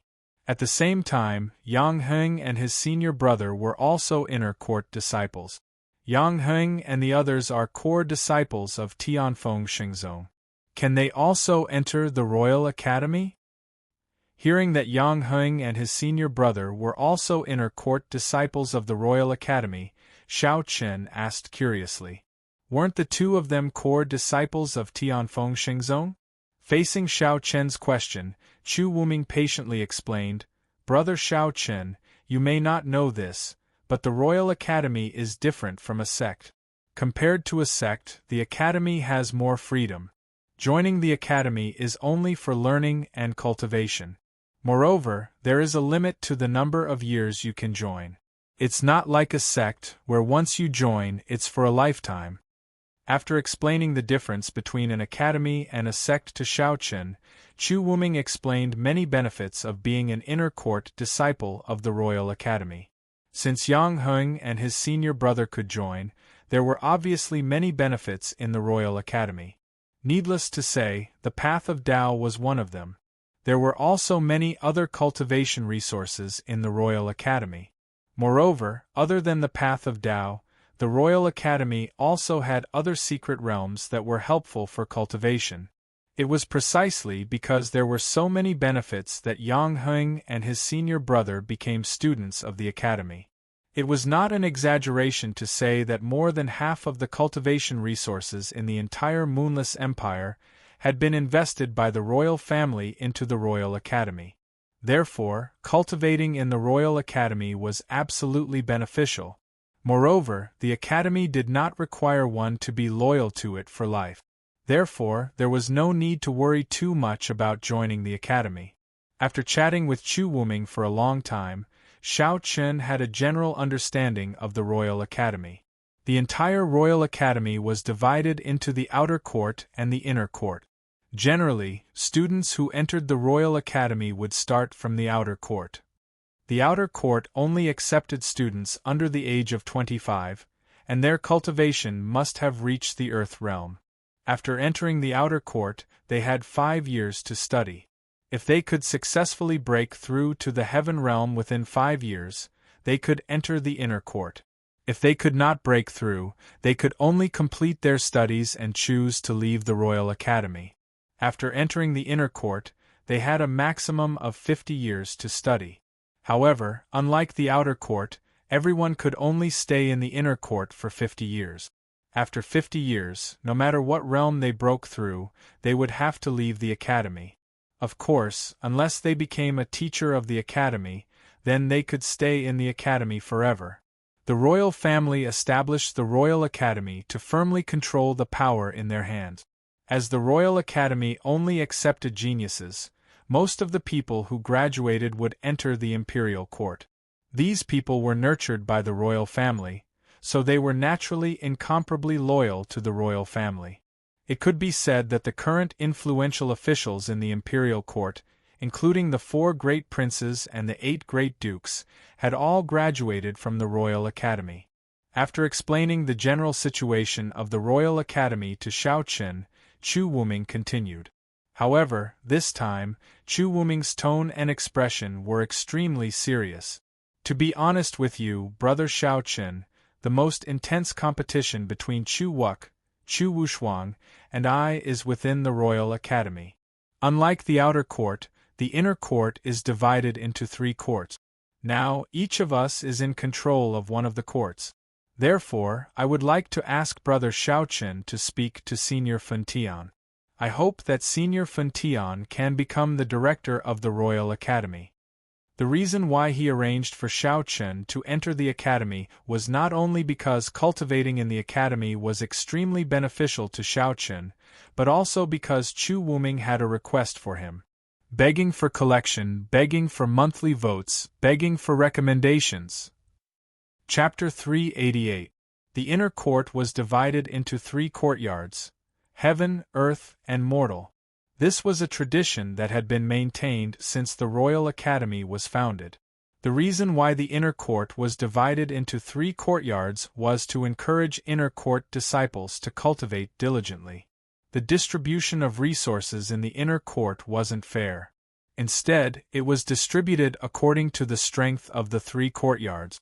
Every half a year, the 3 courtyards would hold a competition, and the distribution of resources would be decided through this competition. The first courtyard would receive 50% of the resources, the second courtyard would receive 30%, and the last courtyard would only receive 20%. Because of this system, the competition in the inner court was extremely intense. This was also the original intention of the royal family when they founded the Royal Academy. However, with the competition for the position of Crown Prince in recent years, Chu Wuming and the other two each controlled the 3 courtyards. As a result, the competition between the 3 courtyards wasn't just limited to the distribution of resources. More importantly, there was also the competition for the position of Crown Prince. The competition became more and more intense. At the same time, there was a tradition in the Moonless Empire. Every retired emperor would basically become a principal of the Royal Academy in name. This was also a method to attract students. Previously, Chu Qingshan and Chu Mubai had always been the principals of the Royal Academy. At that time, Chu Wuming didn't have a Tao Emperor Realm Almighty behind him. As a result, the human courtyard he controlled quickly declined. Therefore, after the Burning Sky ruler became the 3rd retired emperor, Chu Wuming also urgently hoped that the Burning Sky ruler could become the 3rd principal of the Royal Academy. Chu Wuming didn't hide anything and told Xiao Chen the truth. He knew very well that if he wanted to obtain Xiao Chen's help, he absolutely couldn't deceive Xiao Chen. This would only make Xiao Chen feel disgusted and even cause the two of them to break off. Therefore, Chu Wuming would tell the truth about anything that required Xiao Chen's help. This was also where Chu Wuming was smart. After hearing Chu Wuming's explanation, Xiao Chen nodded slightly and said, "I'll talk to Uncle Tian about it. Anyway, he's just an honorary dean. There's nothing important. Uncle Tian should agree. It shouldn't be difficult for the Burning Heaven ruler to head to the Royal Academy and assume the title of dean. After all, it wouldn't take much time. It was just a title. Moreover, after becoming the dean of the Royal Academy, the Burning Heaven ruler would be able to obtain some cultivation resources from the academy. Why not?" Seeing that Xiao Chen had agreed, Chu Wuming was overjoyed. He smiled and said, "Then it's settled. Tomorrow I will bring Brother Xiao to the academy. Now that Chu Wuk and Chu Wuming have both gone to the academy, we should return earlier. The day after tomorrow would be the day when the path of Tao would open. Tomorrow, Chu Wuming would bring Xiao Chen to the Royal Academy." After hearing this, Xiao Chen didn't refuse. After settling the matter, the two of them chatted for a while before Chu Wuming stood up and left. After sending off Chu Wuming, Xiao Chen went to the Burning Heaven ruler's residence and told him about his appointment as the Royal Academy's dean. After hearing Xiao Chen's words, the Burning Heaven ruler didn't refuse and readily agreed. With the Burning Heaven ruler's agreement, the following matters were naturally handed over to Chu Wuming to handle. Moreover, this matter shouldn't be too difficult. After all, having a Tao Emperor as the dean was definitely a good thing for the Royal Academy. No one would stop it. Early the next morning, Chu Wuming arrived at the Heavenly Stellar residence early as expected and headed straight to the Royal Academy with Xiao Chen. On the way, Xiao Chen told Chu Wuming that the Burning Heaven ruler had agreed to become the dean. Hearing this, Chu Wuming was filled with joy. They walked all the way to the Imperial Capital's teleportation formation. The Royal Academy wasn't built in the Imperial Capital but in a place outside the city called Moonless Mountain. Moonless Mountain wasn't far from the Imperial Capital and could be reached in the blink of an eye through the teleportation formation. Moreover, there was more than one teleportation formation in the Imperial Capital. One of them was specially provided for the use of the Royal Academy's students. Although they had to pay a certain fee every time they used it, as long as you were a student of the Royal Academy, the fee was very, very low. Building a teleportation formation, especially for the students of the Royal Academy, showed how high the status of the students of the Royal Academy was in the Moonless Empire. After all, those who were able to enter the Royal Academy were basically geniuses of the Moonless Empire. At the same time, they were the pillars of the Empire's future. After passing through the teleportation formation, Xiao Chen and Chu Wuming quickly arrived at the Royal Academy. The entire academy was built at the edge of an enormous lake. The entire edge of the lake was densely packed with buildings, and this was merely the outer court. As for the inner court, one could see that in the center of the lake, there were 4 small islands. The outer 3 islands were arranged in a triangle. These 3 islands were where the inner court was located, and each island was a branch of the academy. As for the island in the center, it was called Moonless Island, and it was where the various cultivation secret realms of the Royal Academy were located. At the shore, they boarded the boats. These boats were specially used to receive the inner court students. They were driven by spirit stones and were engraved with glyph arrays. From the shore of the outer court to the inner court, it only took 100 breaths of time. It was extremely convenient. Very quickly, they boarded the Human Academy Island. This was where the Human Academy under Chu Wuming's control was located.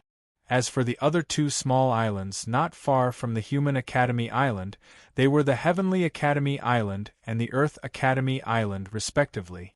They were under the control of Chu Wuming and Chu Wushuang. However, just as they stepped onto the small island, Wu Yun brought 2 students from the Human Academy Island to wait for them.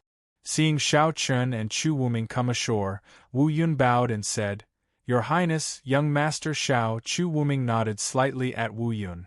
He took the lead and walked towards the Heavenly Academy Island, while Xiao Chun followed by his side. The Human Academy Island wasn't small, so it shouldn't be a problem for it to accommodate a few 100,000 people. However, according to Chu Wuming, there were only a little over 1,000 students on the Human Academy Island, whereas the Heavenly Academy Island and Earth Academy Island had over 3,000 students. Compared to the other 2 academies, the Human Academy Island was indeed much weaker. It wasn't just in terms of numbers, it was the same in terms of strength as well. There weren't any outstanding geniuses on the Human Academy Island, and it was precisely because of Chu Wuming's weakness that the Human Academy Island had withered away.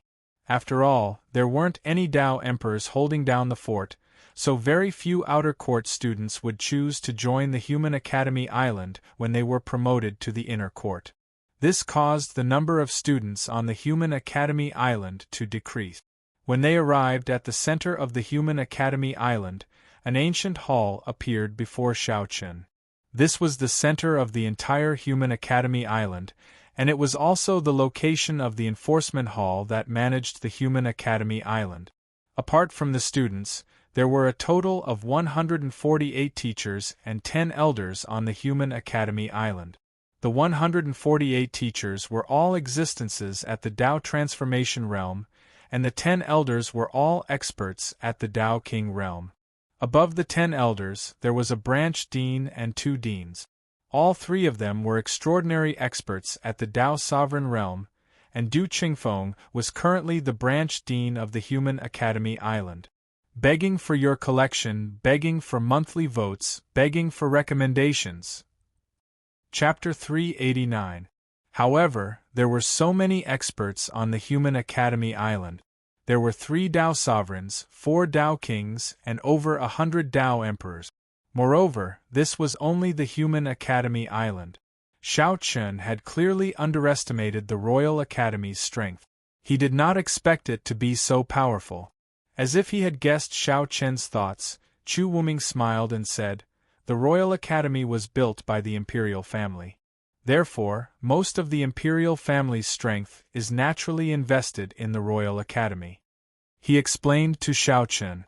According to Chu Wuming, the imperial family's internal strength was basically divided into 2. One stayed in the imperial palace, while the other merged into the Royal Academy. As such, it was not surprising that the Royal Academy had so many experts. Compared to the other wealthy clans in the Moonless Empire, the imperial family's strength was indeed much stronger. However, with a rough estimate, there were probably no less than 10 Dao sovereigns in the imperial family. Moreover, this was only on the surface. Who knew how much strength the imperial family had hidden in the dark? Compared to the imperial family, even the 4 great prince clans were probably far inferior. This was probably the reason why the Chu clan was able to sit on the throne of the Moonless Empire for so long. As he explained the basic situation of the Human Academy Island to Xiao Chun, the group arrived at the Central Hall. The Central Hall was the center of the Human Academy Island. Outside the hall there was a square that was not very big. At this moment, many students from the Human Academy Island had already gathered in the square. Apart from the students, many teachers, the 10 great elders, and the 3 deans of the branch schools, including Du Qingfeng, were also waiting there. In the face of Chu Wuming's arrival, these people were extremely respectful. In the imperial capital and the outside world, Chu Wuming, Chu Wuk, and Chu Wushuang could only be considered to be in the development stage. However, in the Royal Academy's inner court, it was the 3 brothers' territory. From the deans of the various branches to every student in the inner court, they were all under the 3 brothers. In the span of a few years, the 3 brothers had built this place into their base. It was also because they had absolute power in the Royal Academy that the 3 brothers' competition in the Royal Academy was extremely intense. It was completely different from the outside world. Seeing Chu Wuming walk over, many students from the Human Academy Island bowed in unison. "Greetings, Your Highness." In the face of everyone's greetings, Chu Wuming nodded slightly. Then, he walked directly to the group led by Du Qingfeng. When they saw Chu Wuming, everyone bowed as well. After greeting Chu Wuming, Du Qingfeng also bowed to Xiao Chen. "Young Master Xiao, Elder Du is too polite." In the face of Du Qingfeng's greeting, Xiao Chen also returned the greeting. After greeting everyone, Chu Wuming turned around to look at everyone. He held Xiao Chen's shoulder and shouted loudly, "Brothers, this is Xiao Chen. He's my brother Xiao Chen. From today onwards, Brother Xiao is also a member of the Human Academy Island. From today onwards, Brother Xiao's words are equivalent to my words. You must obey them. If anyone dares to be disrespectful to Brother Xiao, I will punish them severely." After introducing Xiao Chen to everyone present, the surrounding students from the Human Academy Island began to whisper among themselves when they heard Chu Wuming's words. "Xiao Chen? He's the person who defeated Yang Heng at the bestowal ceremony a few days ago? Oh my God, His Highness actually recruited him to the Human Academy Island. Doesn't this mean that we don't have to be afraid of Yang Heng and the others?" Xiao Chen's reputation had spread throughout the imperial capital after he defeated Yang Heng. Naturally, the students from the Human Academy Island had heard of such an outstanding battle record.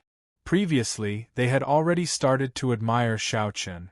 Now that they finally saw him in person, they naturally couldn't help but whisper among themselves. Especially the female students. When they looked at Xiao Chen, who was dressed in white, their eyes lit up.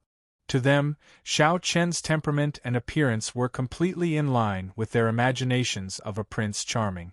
In an instant, he became the focus of everyone's attention.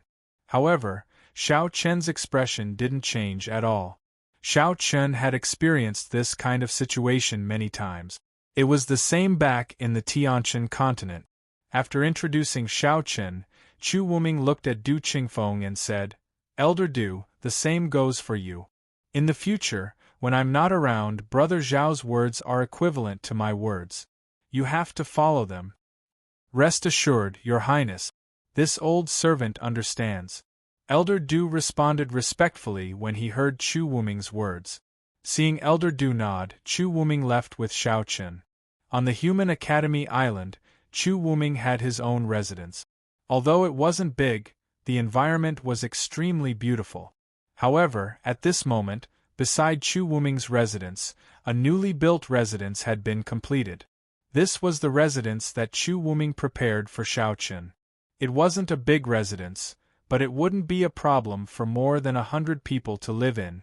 When Chu Wuming brought Xiao Chen to the entrance of the residence, 4 beautiful maids bowed respectfully and said, "Greetings, young master." These 4 maids were prepared by Chu Wuming for Xiao Chen. After all, Xiao Chen would be behind the Royal Academy in the future. It would be more convenient to have a few maids by his side to serve him. "Haha, Brother Xiao Chen, what do you think of this place?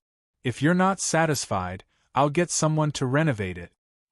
Your Highness is too kind. Not bad, this place is very good. Hearing Chu Wuming's words, Xiao Chen nodded slightly and said, Brother Xiao Chen is too polite. Since you're satisfied, please personally nominate this place. After all, this will be your home in the future. Previously, Chu Wuming didn't nominate this residence because he wanted to wait for Xiao Chen to personally nominate it. Looking at the plaque that was already hanging above the entrance, Xiao Chen didn't need to hesitate too much. Since this was his residence, Xiao Chen took out his scarlet wind sword and slashed it. Very quickly, the words Dustless Residence appeared on the plaque. Dustless Residence, a good name. Looking at the 3 words, Chu Wuming laughed loudly. He had already arranged everything for Xiao Chen, and it could be said that he had taken care of everything. After staying in the Human Academy Island, Xiao Chen also made a request to Chu Wuming. It was to let the young disciples from the Heavenly Stellar Residence enter the Royal Academy. Of course, they could start from the outer courtyard. In the Heavenly Stellar Residence, the Heavenly Stellar Continent warriors were not limited to the older generation. There were also more than 10 people from the younger generation. These people's cultivation bases were all at the Earth Mirror realm. After observing for a while, Xiao Chen found that the Imperial Academy was indeed a very suitable place for cultivation. Even the 9 Firmaments Palace of the past could not compare to this place. If they could enter the academy to cultivate, it would obviously be very beneficial. It was much better than staying in the Heavenly Stellar Residence. Faced with Xiao Chen's request, Chu Wuming didn't refuse. Getting a few people into the outer courtyard was a simple matter for Chu Wuming, so he immediately agreed. Chapter 390. Chu Wuming agreed to Xiao Chen's request without hesitation. However, it wasn't difficult for Chu Wuming to get a dozen spots for outer courtyard disciples. Xiao Chen's goal of getting the dozen or so youngsters from the Tianqian residence into the Royal Academy wasn't to let them participate in the battle for the position of Crown Prince. Instead, he wanted them to improve faster. Xiao Chen already knew a lot about the Royal Academy. He also understood that cultivating in the Royal Academy was definitely the best choice for them. How could he let go of this opportunity? Chu Wuming chatted with Xiao Chen for a while in the Dustless Residence before leaving. After sending Chu Wuming off, Xiao Chen returned to his room. The 4 maids still followed closely behind him. You don't have to follow me all the time. I'll instruct you when I need you, Xiao Chen said faintly as he turned to look at the 4 maids. Looking at the 4 maids, Xiao Chen suddenly thought of Qing Yao and Qing Luo. In the Tianqian continent, the 2 of them had been by his side since the East Sword Pavilion. They had been in charge of taking care of his daily needs. Even later, Qin Shuru and Fairy of 100 Flowers had been taken care of by the 2 of them. Compared to Qing Yao and Qing Luo, the 4 maids that Chu Wuming had found clearly couldn't be compared. He suddenly thought of Qing Yao and Qing Luo. Back then, the 2 of them had also gone to the Tianhe continent. Xiao Chen sighed softly. He wondered how they were doing now. There was also Qin Shuru and Fairy of 100 Flowers. Xiao Chen returned to his room alone so that the 4 of them didn't have to follow him all the time. He closed his eyes and sat cross-legged on the futon to begin cultivating. Although Xiao Chen had already reached the limit of breaking through to the Dao querying realm, Xiao Chen had never slacked off in his daily cultivation. In the blink of an eye, the sun had already set in the west. Night fell and the Human Academy Island gradually quietened down. It was in this dark night that 2 uninvited guests arrived at the Dustless Residence. They didn't walk through the main door. Instead, they climbed over the wall and entered the courtyard. The courtyard wasn't big to begin with. The 2 of them quickly confirmed the room that Xiao Chen was staying in and arrived outside Xiao Chen's room. It was obvious that their target was Xiao Chen. They were about to push the door and enter, but Xiao Chen's voice sounded from within the room. Since you're here, please come in. The Dustless, the Wind, the core disciple of the Windless Sacred Sect, and Yang Senior, the core disciple of the Windless Sacred Sect, walked into the room. the first prince and Enyang's, the core disciple of the Windless sect. Xiao Chen had already stood up from the futon. Looking at the two of them, Xiao Chen's expression was calm. It was as though he wasn't surprised by their appearance. At the same time, Chu Wuck's expression was the same. He looked at Xiao Chen and smiled. "Young Master Xiao Chen, I'm sorry to disturb you so late at night. Please excuse me." "First Prince, you're too courteous. Aren't you already here whether I excuse you or not? Please take a seat." Xiao Chen smiled when he heard Chu Wuck's words. Chu Wuck wasn't angered by Xiao Chen's words. He sat down opposite Xiao Chen and pointed at Yang Heng's senior. "Let me introduce you. This is Brother Chen Ju. He's also a core disciple of the Windless Sacred Sect." Yang Heng Sr. was called Chen Ju. After hearing Chu Wuck's introduction, Xiao Chen gestured for Chen Ju to take a seat. Seeing this, Chen Ju nodded slightly and sat down beside Chu Wuck. At this point, Xiao Chen slowly opened his mouth and said, "Your Highness, why have you come so late at night?" Xiao Chen had already guessed Chu Wuck's purpose for coming so late at night. He was obviously asking the obvious. Chu Wuck didn't hide anything. "Young Master Xiao, don't you know why I'm here? Since that's the case, I'll be frank. Young Master Xiao, why don't you come under me? Let's do something big together. How about it?" Chu Wuck spoke without any pretense or concealment. He had come in the middle of the night to rope Xiao Chen in. Hearing Chu Wuck's words, a faint smile appeared on Xiao Chen's face. He didn't reply. Chu Wuck continued. "Young Master Xiao should understand that although my third brother has the support of young Master Xiao and Senior Fentian, it's still very difficult for him to fight for the position of Crown Prince. However, I'm different. I'm only one step away from the position of Crown Prince. If I can get young Master Zhao's help, I can definitely obtain the position of Crown Prince in the shortest time possible." Chu Wuming's rise made Chu Wuck feel a trace of danger. The source of this danger was Xiao Chen and the Fun Tian ruler. If not for Xiao Chen and the Fun Tian ruler, Chu Wuming would be nothing. Therefore, when he received news that Xiao Chen had entered the Royal Academy, Chu Wuck immediately decided to pay a late-night visit.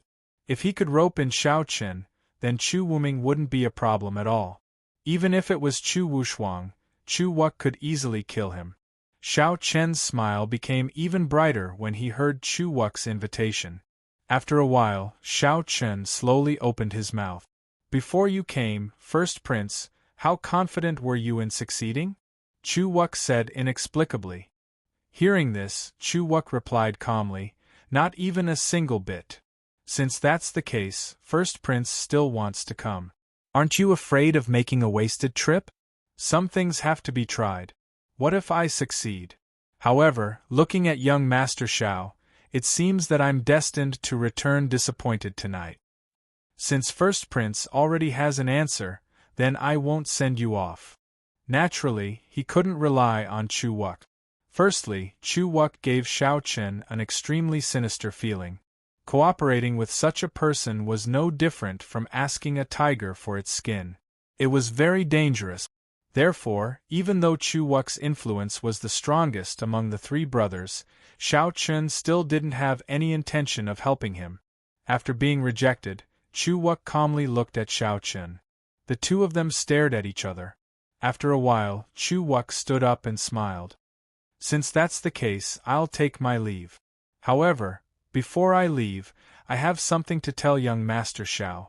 Since I was young, I've always believed that it's best to get rid of those who can't be of use to you but will bring you trouble. Furthermore, even though my third brother is quite capable, it's still a little difficult for him to protect young Master Xiao. That's all I have to say. If young Master Xiao changes his mind, you can come and look for me.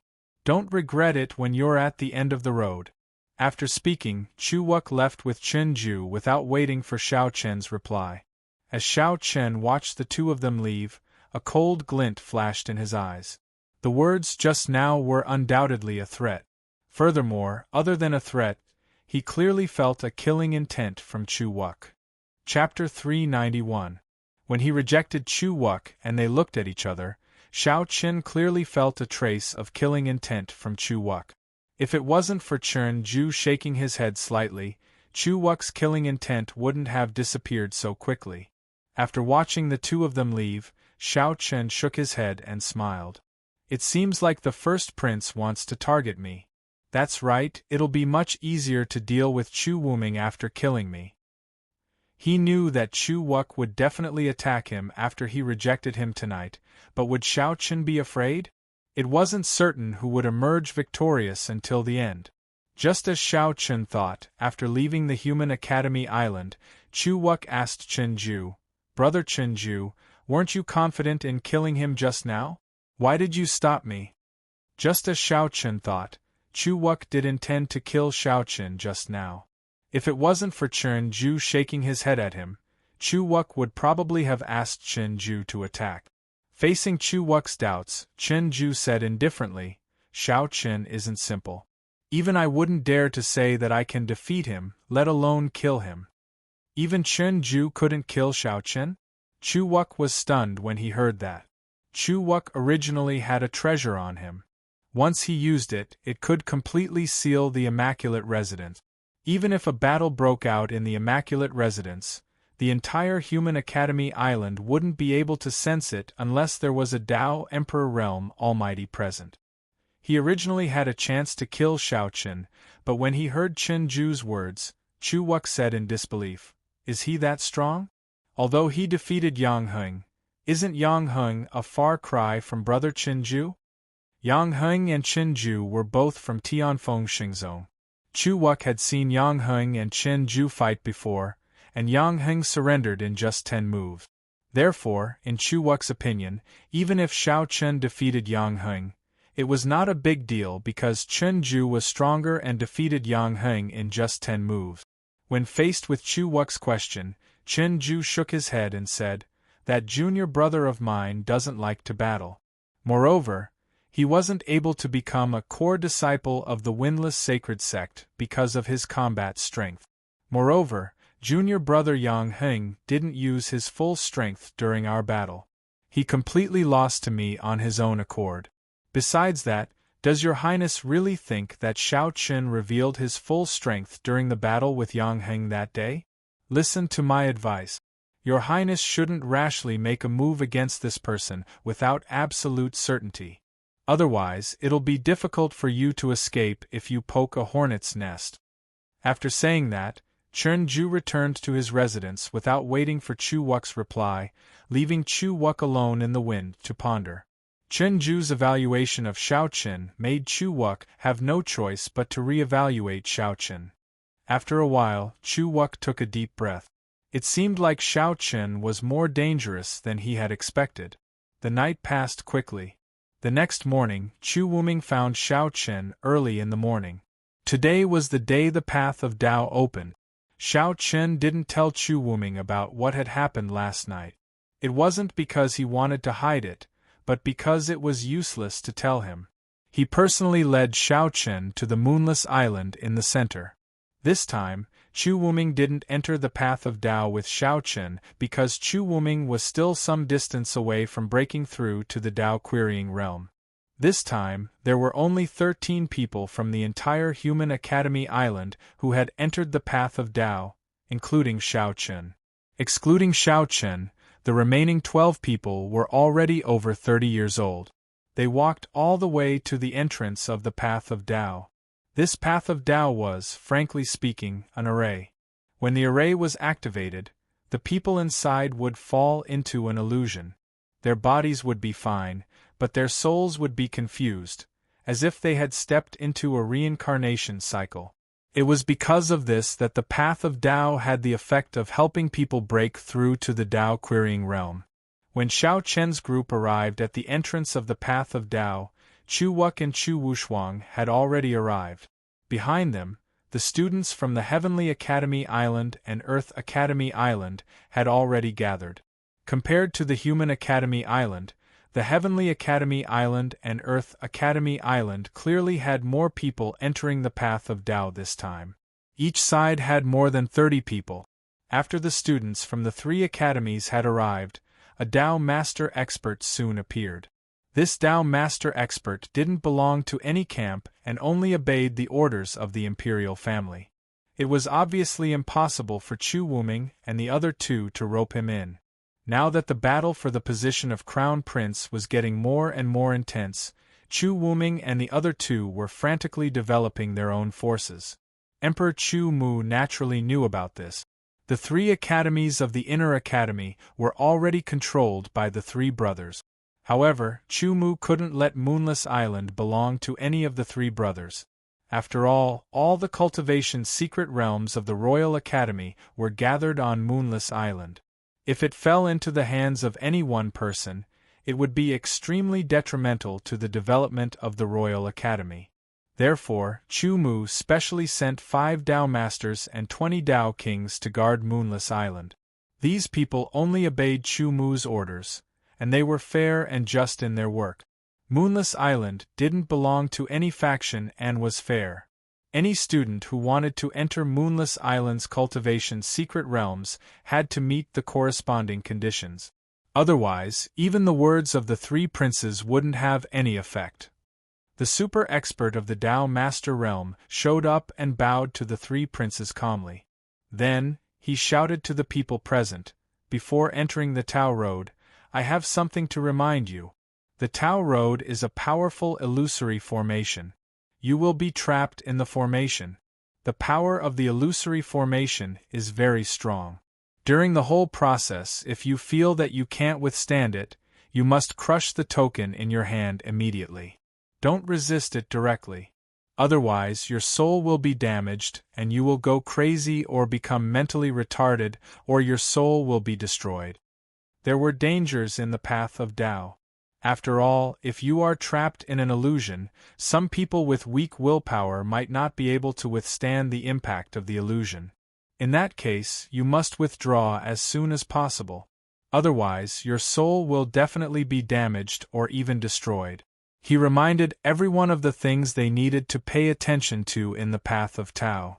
As soon as he finished speaking, the Tao Master waved his hand, and a simple wooden token flew into everyone's hands. The token had only one function, which was to call for help. Once the token was broken, the Tao Master would immediately send the person out of the formation. After distributing the tokens to everyone, the Tao Master expert began to form seals. As he formed seals, a huge talisman formation soared into the sky and enveloped the space. Moreover, as the formation was activated, white smoke quickly filled the entire formation. In just a few breaths, the formation became a white world. Chapter 392. As the formation was activated, the super expert in the Tao Master realm shouted, "Quickly enter the formation. Remember, if your soul can't bear it, you must crush the token immediately. Otherwise, you'll have to bear the consequences."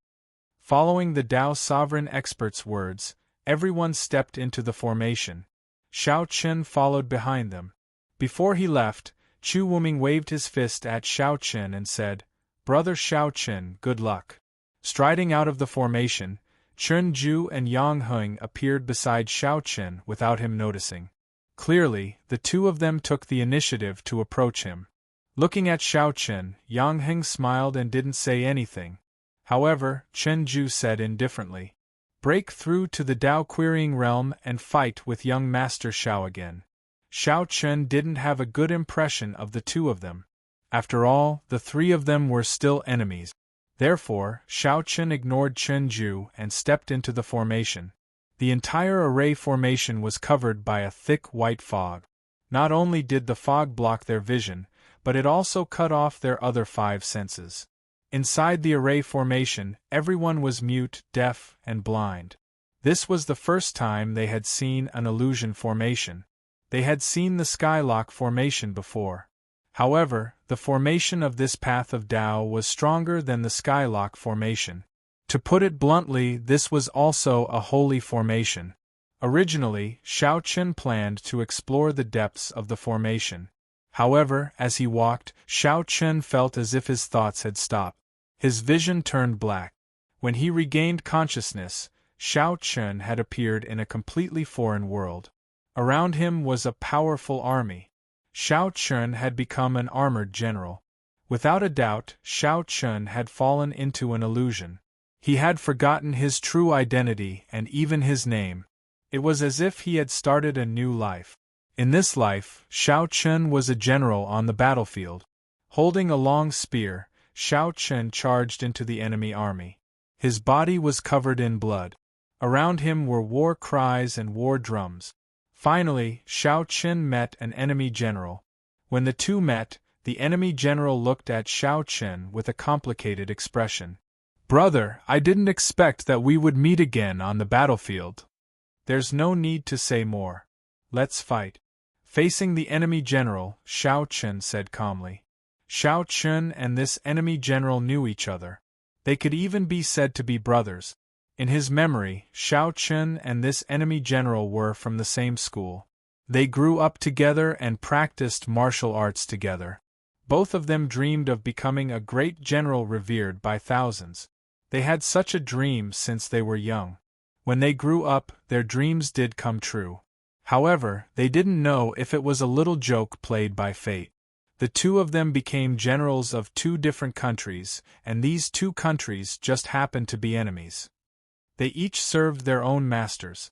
After so many years, they met again on the battlefield. Moreover, they had already become great generals of the enemy army. Hearing Xiao Chun's words, the general smiled bitterly. Then, the two of them fought fiercely. In this life, Xiao Chun was a general. He and his senior brother were generals who fought against each other all their lives. The two of them served their own masters.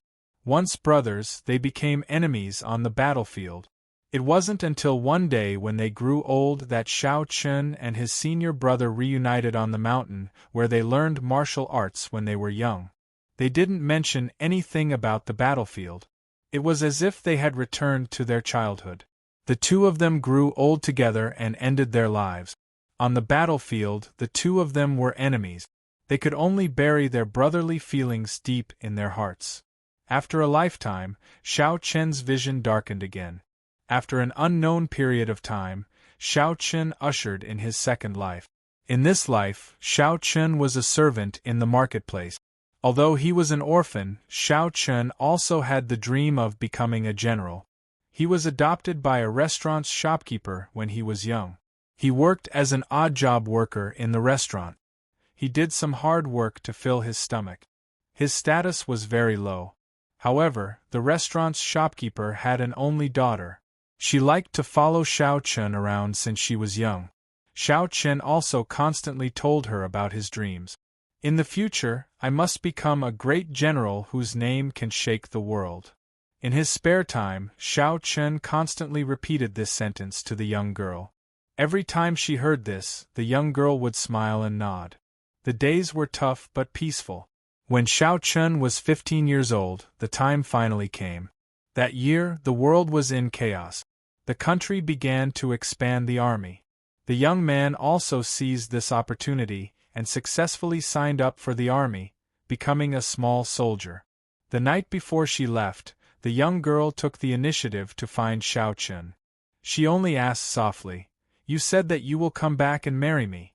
Is that true?" When he was young, he had promised the young girl.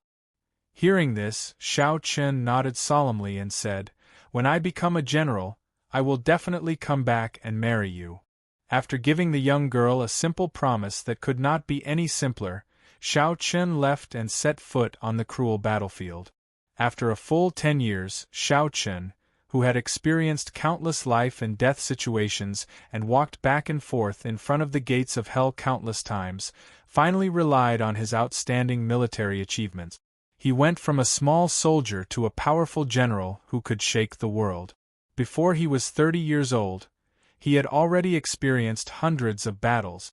Moreover, he was deeply appreciated by the emperor. He had status and power. The emperor was even prepared to marry the princess to Xiao Chun. For a time, all the court officials were envious. This could be said to be a carp that had leaped over the dragon's gate.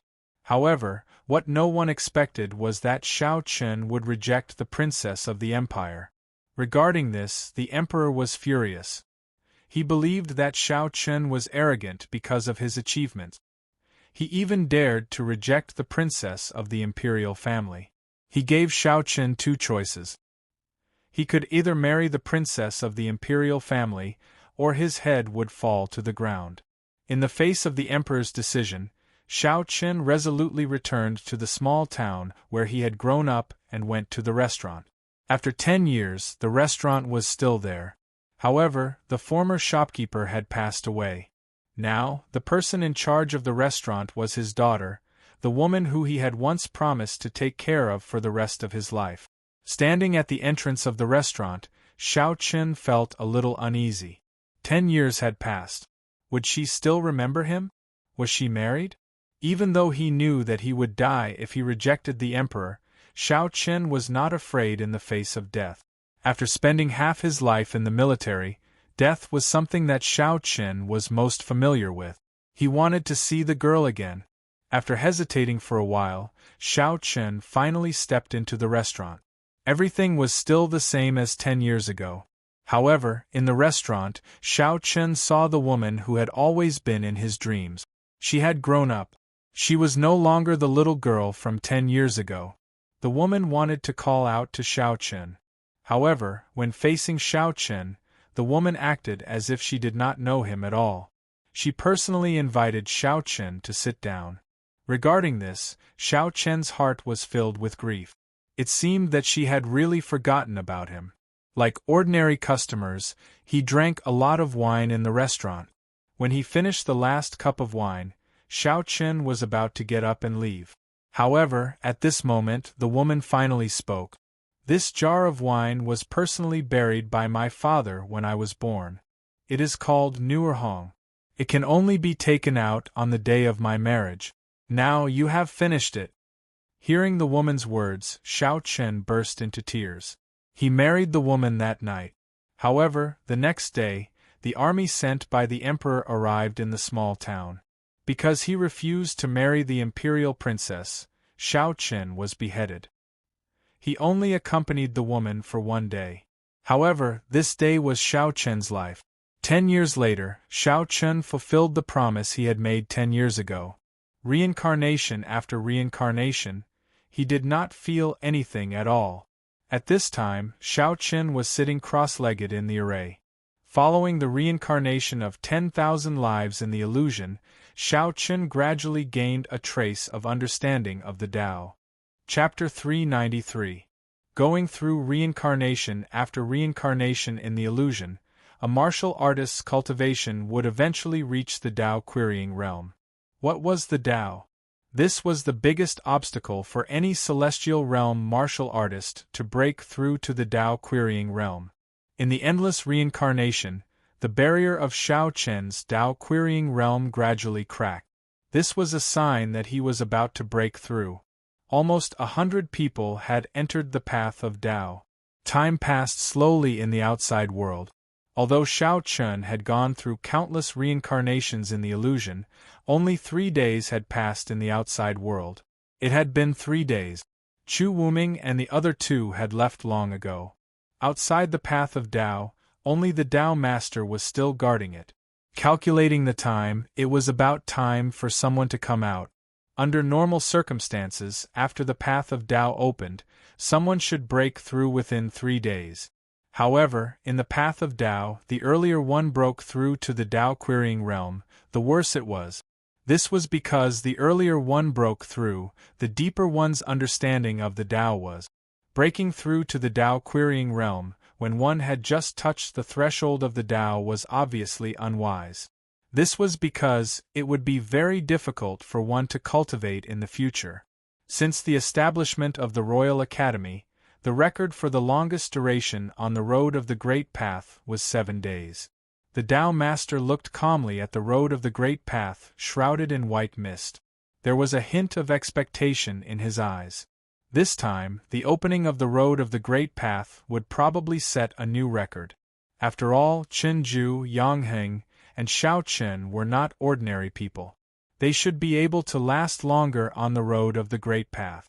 Just as the Tao Master was thinking to himself, the first person to break through to the Tao querying realm appeared.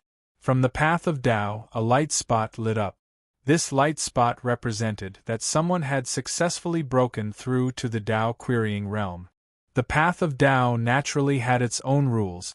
Once one broke through to the Tao querying realm, one would be forcefully teleported out.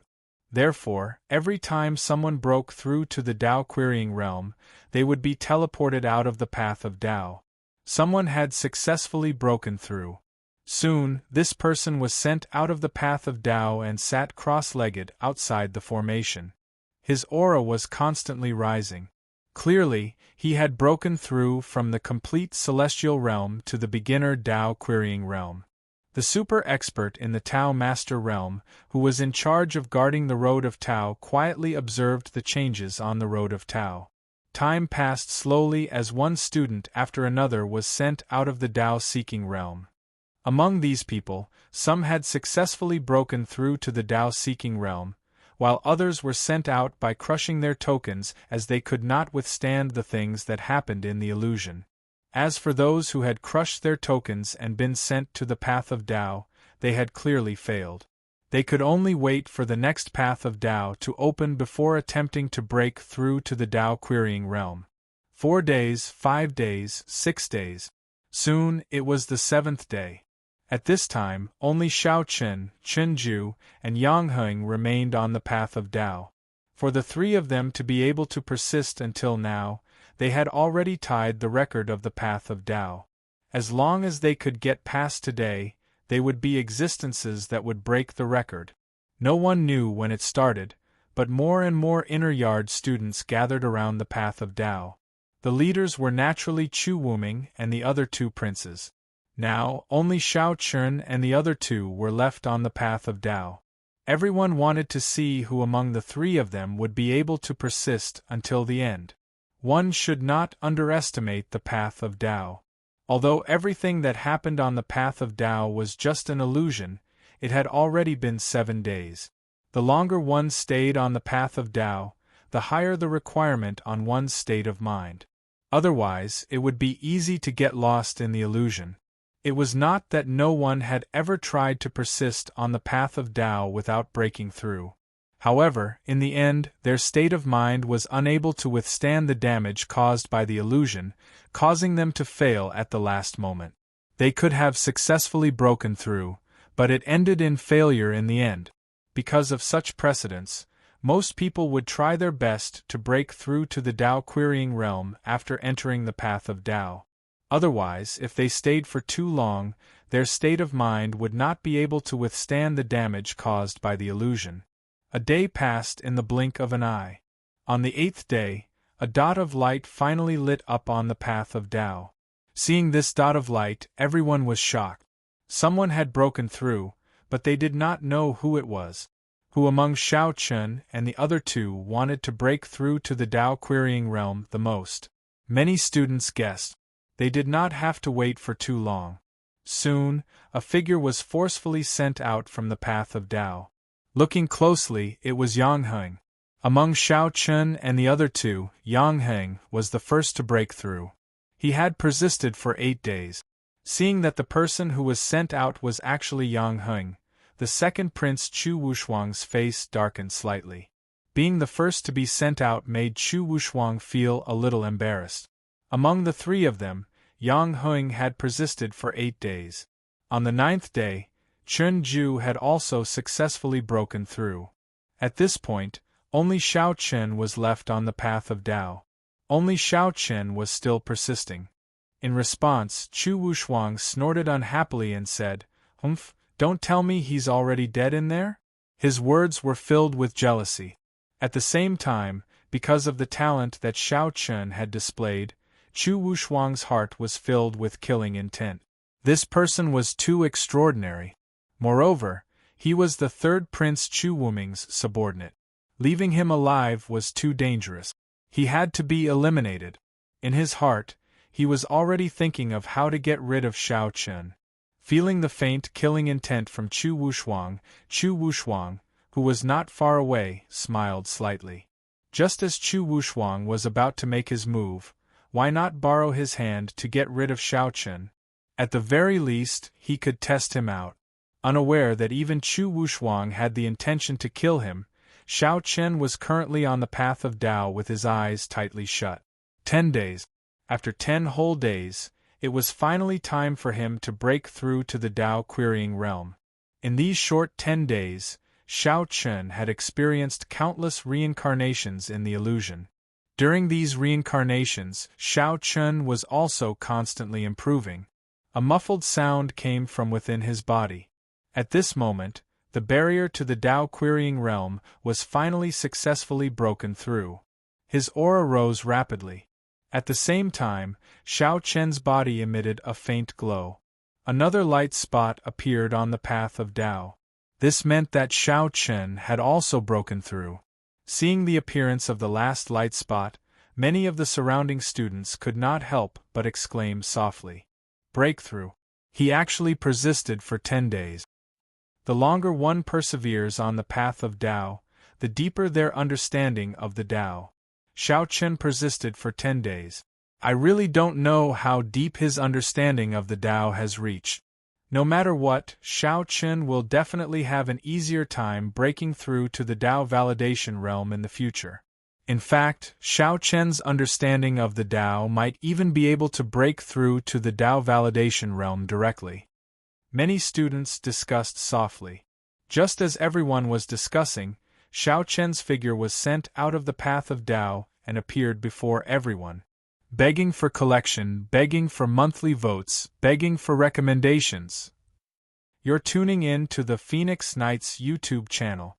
Don't forget to subscribe and join us on this journey to catch the most captivating stories.